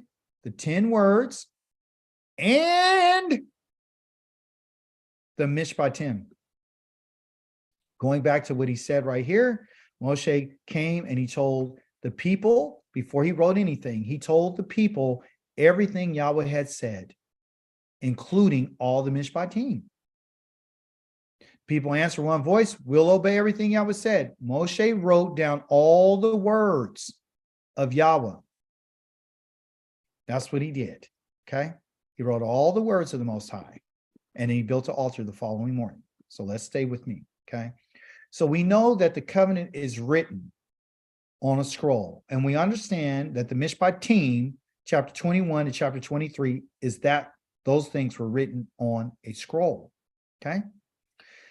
And he was up there one day, okay?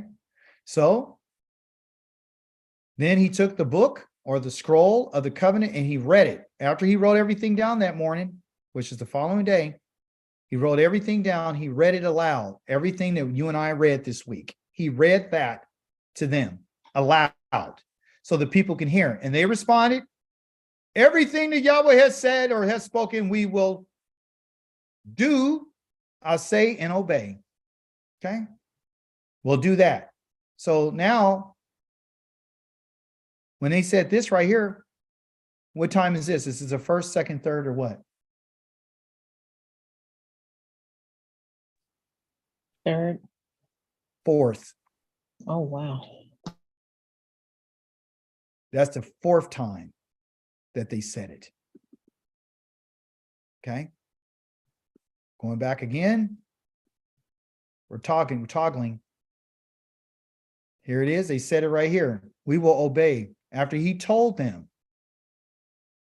we will obey every word that Yahweh has spoken. That's the third time. Okay? Right there in verse number 3 and 4. It's important for us to know this. Here, this is verses 5 and 8. So he presented it, explained it to him, went over it, gave him detail, got up the following morning, built the altars and the pillars, offered the sacrifices that Yah asked for, got the young firstborns involved. Then he took the book, the scroll that he wrote of the covenant, and he read it aloud, and the people answered and they responded, everything that Yahweh has spoken, we will do and obey. That means we will asa and we will shema, okay? And so Moshe took the blood and he sprinkled it on the people and said, this is the blood of the covenant. So we're attached to the Most High through the oxen as a nation, okay? Which Yahweh has made with you in accordance with all these words. What words? the 10 words, which they heard, and the Mishpatim, which they didn't hear, but he came down and he explained it to them, which is chapter 21 through 23. Okay, we've never taken the time to do this. This is the reason why we're doing it. The Most High wants you to know something today. Okay, so our covenant. So when someone says the covenant is done away with, it was written on stone for a hard heart. You can go down and tell them you're an idiot and you don't know what you're talking about. Okay, our covenant was not written on the stone. Our covenant that the Most High gave to us was in a scroll. Okay, now check this out. Is it valid? You know, is that covenant valid? Is there validity? That's the question. Yet in spite of all that, the Most High tells us in Vayikra 26 that in spite of all that, talking about everything they did to him, them hating his regulations, his judgments and everything, he said, I will not reject them when they are in the lands of their enemies. So that's good news for us. Nor will I hate them to the point of utterly destroying them. Okay? Because if I hate you like you hated me, I would end up destroying them. I will destroy you. Okay? That's why I told you in Malachi that I don't change. Because if I did change, you would be destroyed. Because I'm not changing, you're not destroyed. And because I'm not changing nothing that I said. So the very words that I said that are keeping you alive are the very words that you hated. You see? So I'm not changing my word. So if I told you that if you disrespect your parent, I'm killing you, you're dead. Guess what? When I come, you're dead. If I told you that if you rob somebody, you mistreat the widow and fatherless, I'm not changing about that. Guess what? I'm going to kill you. The same word that I said that I'll be your Elohim, and I'm not changing. I'll be your Elohim. It's not based on what you want it to be because you hated me. But I'm not going to hate you. I'm not going to reject you like you rejected me. I'm not going to hate you like you hate me because you would be destroyed.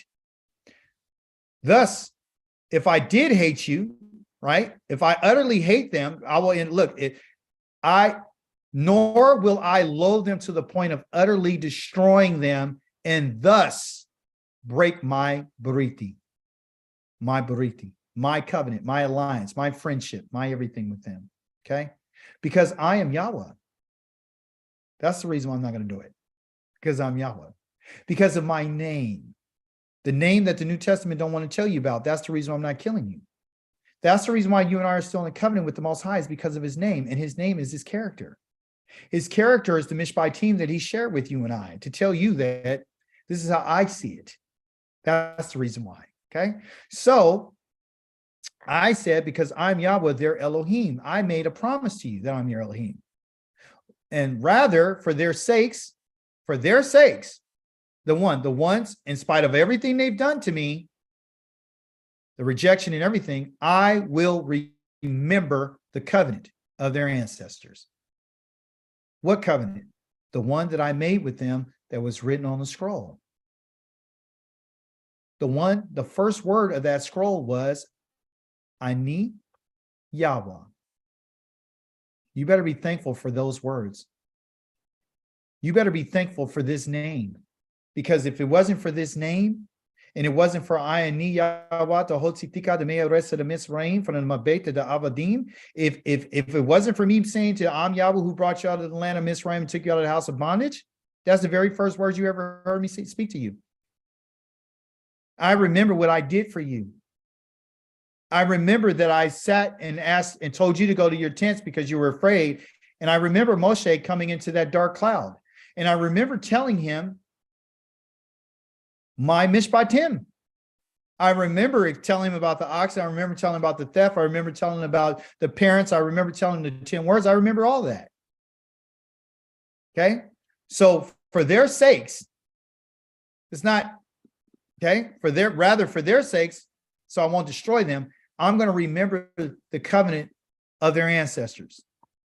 And I'm talking to the people that I've already scattered while they're in the lands of their enemies. That's who I'm talking to.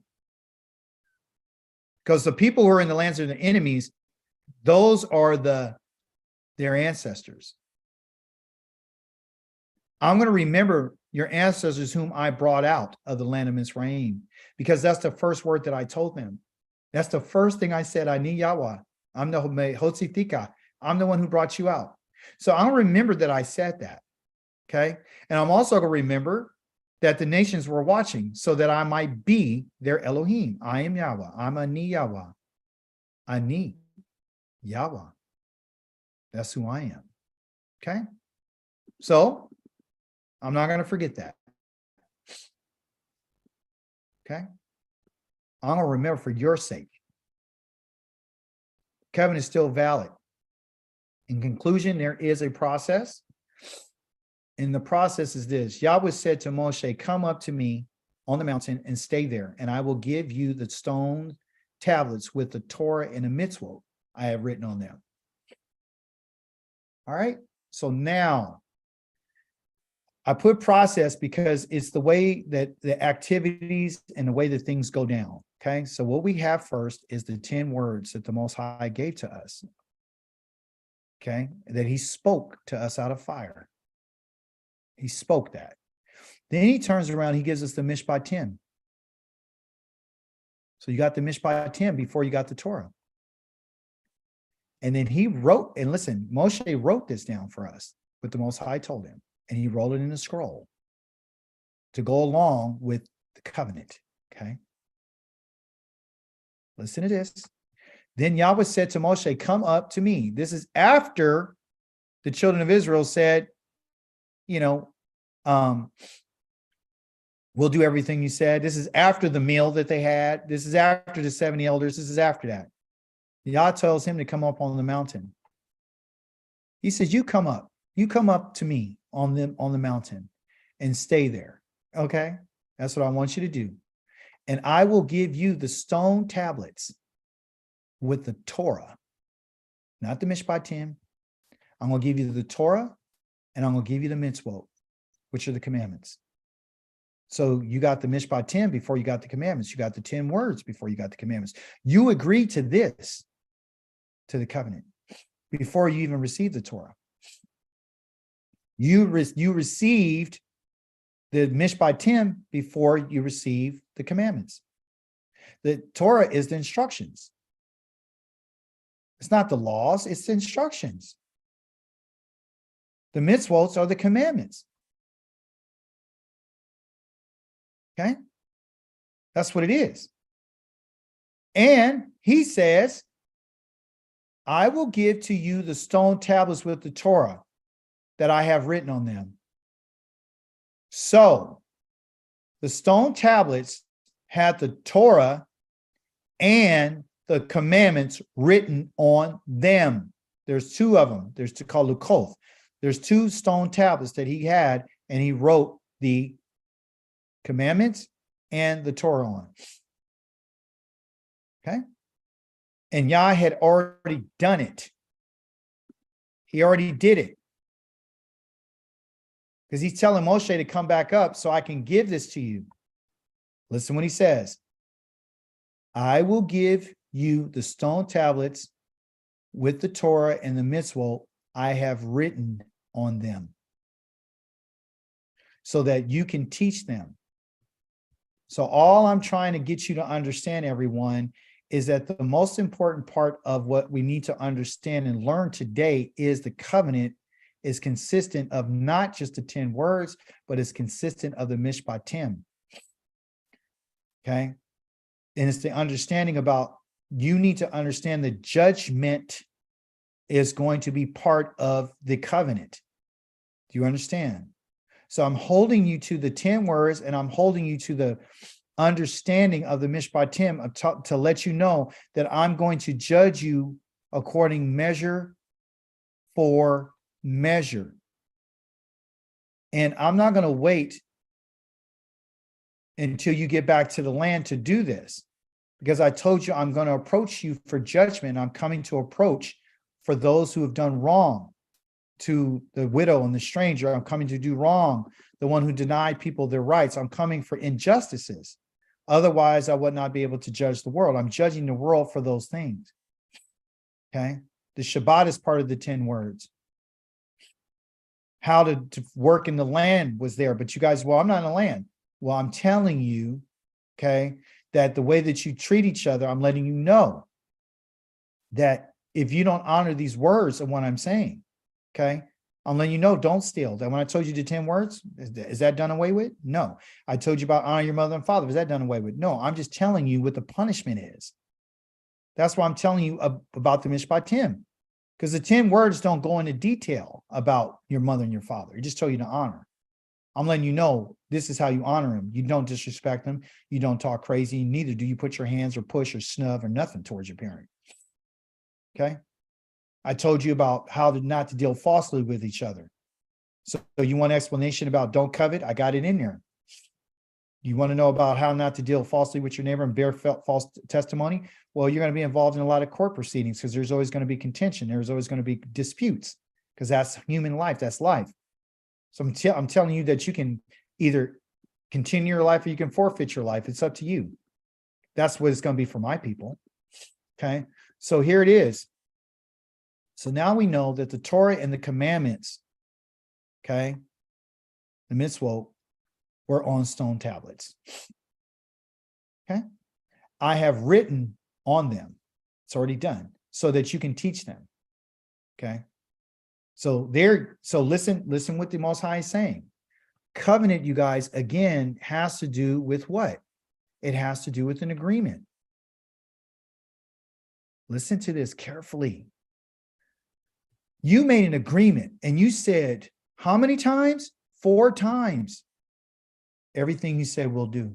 Everything you say we will do and obey. We will do and obey 4 times. You said that when I made you the offer to be your Elohim. You said that when I brought you the I said the 10 words. You said that when Moshe came down and told you the Mishpatim. You said that again after I joined the covenant. You said it 4 times. And what you were saying that I will do and obey to was the covenant. That's what you were saying, I will do and obey. You weren't saying that I'm going to do and obey the Torah, and you weren't saying I'm going to do and obey per se in the agreement to the mitzvot. You were saying that I'm willing to do everything that you said. That's what you were saying. So now that you understand that you agreed to the covenant, right? Now that you've made this agreement with me, now you and I can talk about this. Now I want to give this to you, Moshe, these things to you so you can go down and you can teach them. Okay. So the very things that you and I are supposed to be learning from Moshe is the Torah and the commandments. The foundation of why you should be doing that is because you agreed to do what Yah says. Do you understand? So you're agreeing to the covenant, and what's included in the covenant, I'm not saying that the Torah and the mitzvot is not included. I'm saying they are included, but they're on a different level. Okay. The different level is, this is the stuff that I'm always going to teach you. I have to teach you the Torah. I have to always let you know how to maneuver in the community. Okay.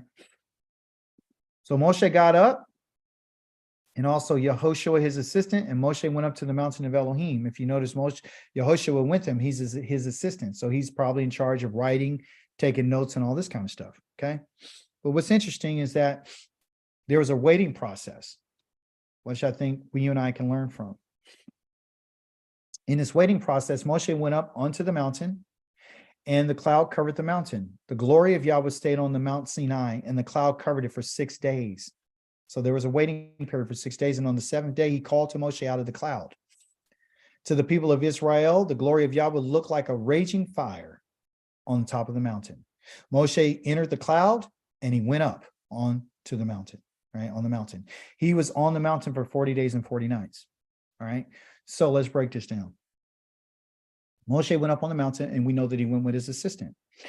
The cloud covered it. The glory of Yahweh, which is indicative of fire and brilliance, and it's like an engulfing flame, okay, like it's just a consuming fire just on top of Mount Sinai, and it covered it for 6 days. Moshe had to wait 6 days, and on the 7th day, he called Moshe out of the cloud. I think my wife had asked me, what do you think Moshe and Yehoshua was doing? What do you think they were doing for those 6 days? Well, he tells us what they were doing. They were waiting. That's what they were doing. And that's what you and I have to do. We have to wait for the Most High. There's a process with the Most High. We have to wait our time. We have to wait for Yah to call out to us, and he's going to. It's on his time, though. It's not on our time. We have to wait. Okay. And waiting, sometimes you can get a little antsy. Okay. 6 days, this man doesn't have a television. He doesn't have a cell phone. He doesn't have entertainment. He doesn't have nothing. It's him and Yehoshua sitting there talking. Yah has already written the Torah and the commandments on stone, and he brings Moshe up there and brings him up in his glory for 40 days and 40 nights. To what? So the Most High had to do to what Moshe? He had to teach Moshe. That's what he did.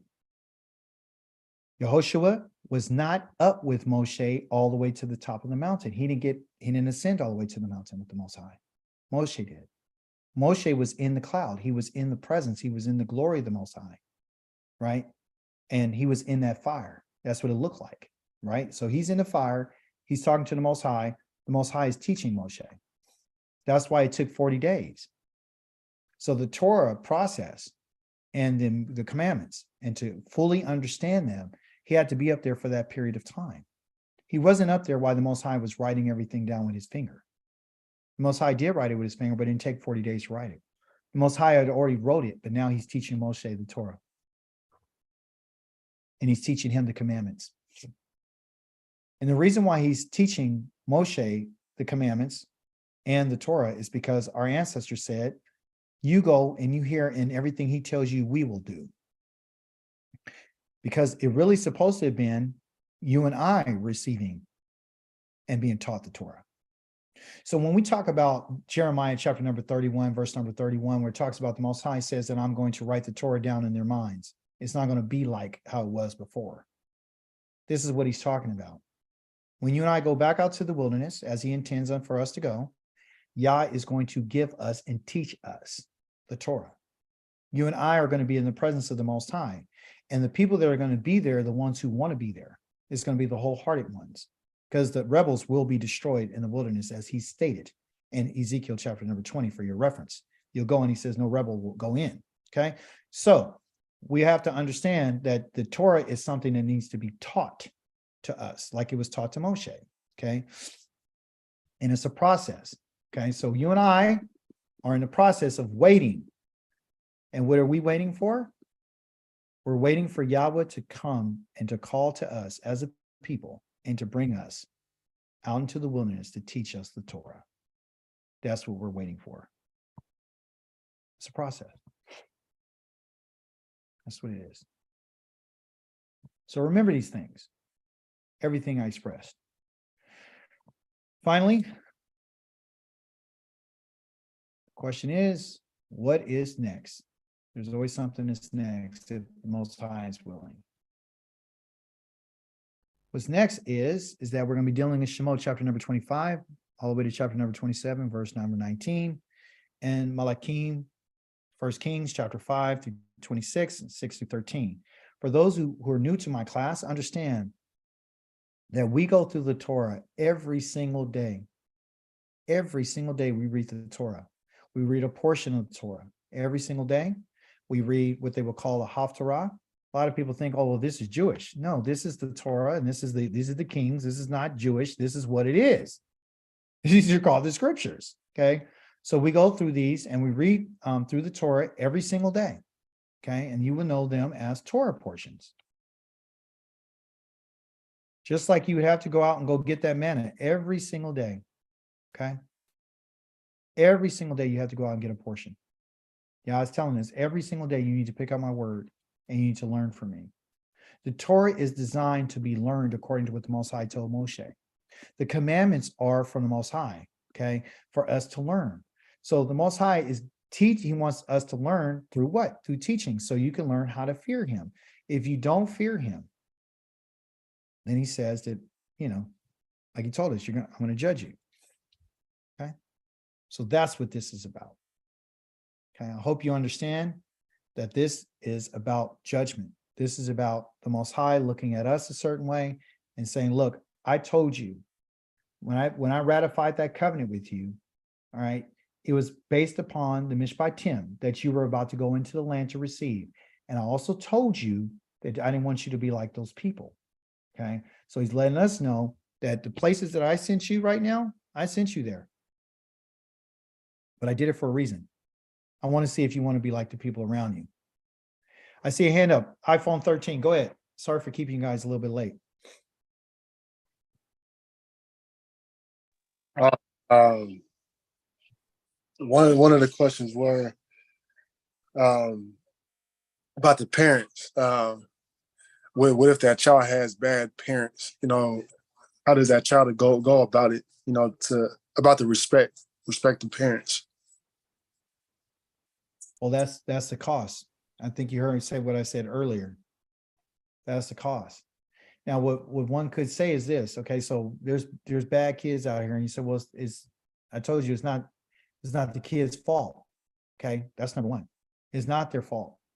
It's their parents' fault. If the parent doesn't teach them, okay, if a parent, okay, here's the answer. The answer is this.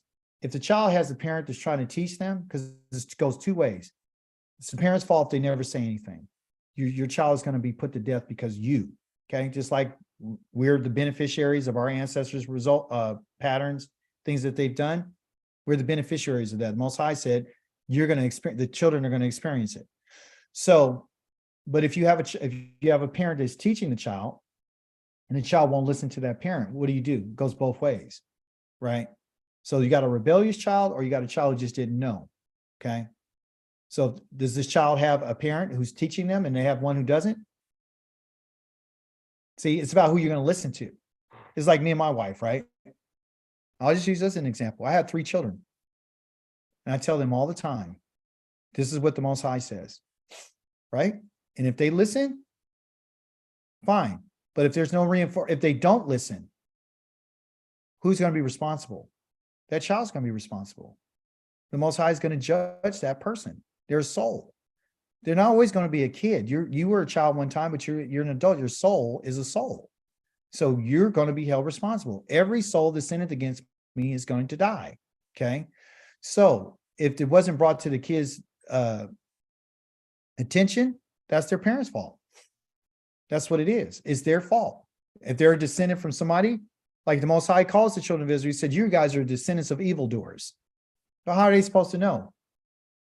Are you supposed to know? It's literally, he's telling us, if you don't teach your children, that's on you. If your child, and then if you do teach them and they don't listen to you, that's on them. That's what he's saying. Remember, he gives us in Ezekiel chapter number 18, I'm not going to punish a father for the sins of the child.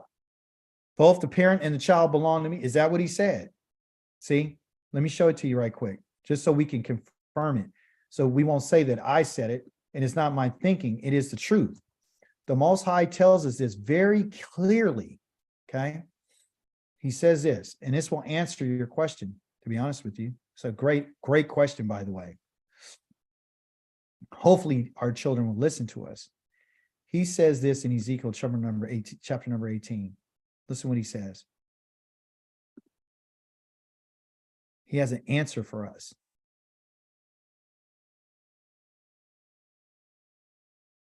The word of Yahweh came to me. What does it mean that you keep quoting this proverb in the land of Israel? When parents eat sour grapes, the children's teeth are set on edge. Okay, because they believe that every time the parents did something, the kids were like, experiencing it, right? So they experience these things. Yahweh says, as I live, says the Supreme Master Yahweh, I swear that you will never quote this proverb in Israel, meaning in their land. Look, all lives belong to me. Both the parent's life and the child's life are equally mine. So it is the person who sins himself who must die. That's the Most High. That's what he said. Okay. So, and then he goes on to talk about these sons, and he talks about these children, and he talks about how the son grows up. Okay. and how he looks at his father. Okay. So if the child's not listening and he has a parent who's not teaching him, and he has one who is, he got to listen. And if he doesn't listen, he's going to be put down. That's just what it is. It's unfortunate. And I say that about my own kids. If my son and my daughter don't want to do what the Most High said, they're dead. That's just what it is. And I've come to understand that. Okay. Just like Aaron had to accept, his sons were killed. He had to accept that. Korach's family, his son stayed alive. He got killed. Okay. Got to accept it. Eli's sons, both his sons got put to death. Why? They're going against the Most High. So and he says in his book, if anybody goes, he said, don't you know if you do something against a human being, there's somebody who can make an intercession. You guys can work it out. But if you do something against the Most High, there's no one who can intercede for somebody. That's what he's telling us. And you can find that in 1 Samuel chapter number 2. He says, ain't nobody going to intercede for you. Not against the Most High. Azania, yes. Shabbat Shalom. I just wanted to, a beautiful lesson again. Ostensibly, the great day of the Most High is because none of his Mishpatim are carried out here on the earth, right? Say that question again. That the great day of the Most High, the great day of the Most High, ostensibly is because none of his Mishpatim are carried out here on the earth. Yeah. Right. Okay. So there's no justice here on the earth, period. And like Psalms 37, which is one of my favorite, is where David is just like saying to us, trying to soothe us, like, in a little while the wicked will be no more, that their day is coming. So it's like, since our ancestors failed, we really won't get an opportunity to see these mishpatim and it really put into action. The Holy One's coming, the wicked are going to be destroyed. And those who have not subjugated their ruach, their nefesh, their whole spirit into serving him and being obedient to him, are not going to survive anyway. That's according to the law and the testimony. Am I correct? Absolutely. Okay. All right. So we're really not going to have an opportunity to see the Mishpatim really carried out here on earth. This was really specifically for our father's time. What we're going to see is really destruction, and Stokely Carmichael said, the fire next time, right? We're just going to see a lot of wrath, because I know the hardest part for me in this walk sometimes is holding on, because there's so much injustice. And the wicked really do seem to thrive. And, so it's the hardest part for me is the fact that, Yah's beautiful justice is held back. I think it was 200 years ago, or almost, one of the presidents, was Andrew Jackson, I forget, said that he hated to think that that the Most High was a Elohim. He didn't say Elohim. He said God of justice. That he was frightened for his country when he looked at slavery, and he thought that the Most High was one who executed justice. And we know that he will, and it's coming. But so that's what I was thinking the whole time. Well, not the whole time, but many of the times that you were speaking. That's the hardest part of this walk for me, is waiting on it, and that's what the prophets urge us to keep on doing, to wait on the Most High, and that's the hardest part, is to wait on his justice, wait for him to make things right. Especially for our people. I think the whole world's kind of coming to see that things aren't just and right, but they've been like that for a while for our people. So I just wanted to say that. And thank you for the lesson. Praise God. Thank you for the Yeah. comment. I like Yeah. to like to add on to that. Okay, so for example, quickly, Zanya said that it was for our ancestors, which is true because we don't have any oxen. I mentioned that in the beginning of our teaching, but I do want you to understand something. Okay, even though you and I don't have the ox, or even though we're not the one someone's breaking your house and stealing, and even though you can't, put the kidnapper to death and all these types of things, the Most High is teaching us through those things, through the oxen, through the master. And it's an underlying teaching about taking responsibility. Okay. So even though we might not be able to do those things, it doesn't mean that you cannot take responsibility for your action. It does not mean that you should not look at things for measure. It does not mean that you're not going to have liability issues. It means that that's how he sees it. He's letting us know straight up that there is liability. And the reason why it's mentioned in part of our covenant is because he's letting us know, like she mentioned, that the day of judgment is coming and the Most High is judging according to those things. Liability, taking responsibility, and there's measure for measure. So he's giving us a clue about what the judgment is going to be. The judgment is going to be measure for measure. That's why he mentions, if you did anything to the wage earner, I'm going to judge you. Just like you hang out with the sinners and the adulterers and all these stuff there, and you think I'm going to stay silent because he said, you thought I was just like you. I'm not going to stay silent. I'm going to judge you according to those things. See, so the whole world and all the things that they're doing and everything that I mentioned today, they're doing these things. And that's what's going to bring about the judgment. It's not because people don't have an ox and they fell into the ditch. He's saying there's not measure for measure. There's no compensation. There's no righteousness that's happening. You see, you and I can still achieve just judgment and justice by the way that we live our lives. You did something wrong, you have to expect to pay. That's what it is. You have to be that type of person. You see, so yeah, we might not be able to do exactly those things, which were thousands of years ago, and they're supposed to live it out. But the fact of the matter is that those things are supposed to teach us something. And what it teaches us is about shalom, means there won't be any peace when justice is extended, when you're stretching out and you're showing favoritism, you're taking a bribe, you're being a liar, being false, you took advantage of somebody's daughter, that kind of stuff. Those things still apply. You just in a different format. Not that we're changing, it's the understanding of the Mishpatim that Yah is getting us to understand. That's why it's still appropriate and it's still applicable to our lives today. Okay, so praise be to the living Elohim. Sorry for keeping everyone. Anyone else make the contribution before I let you go?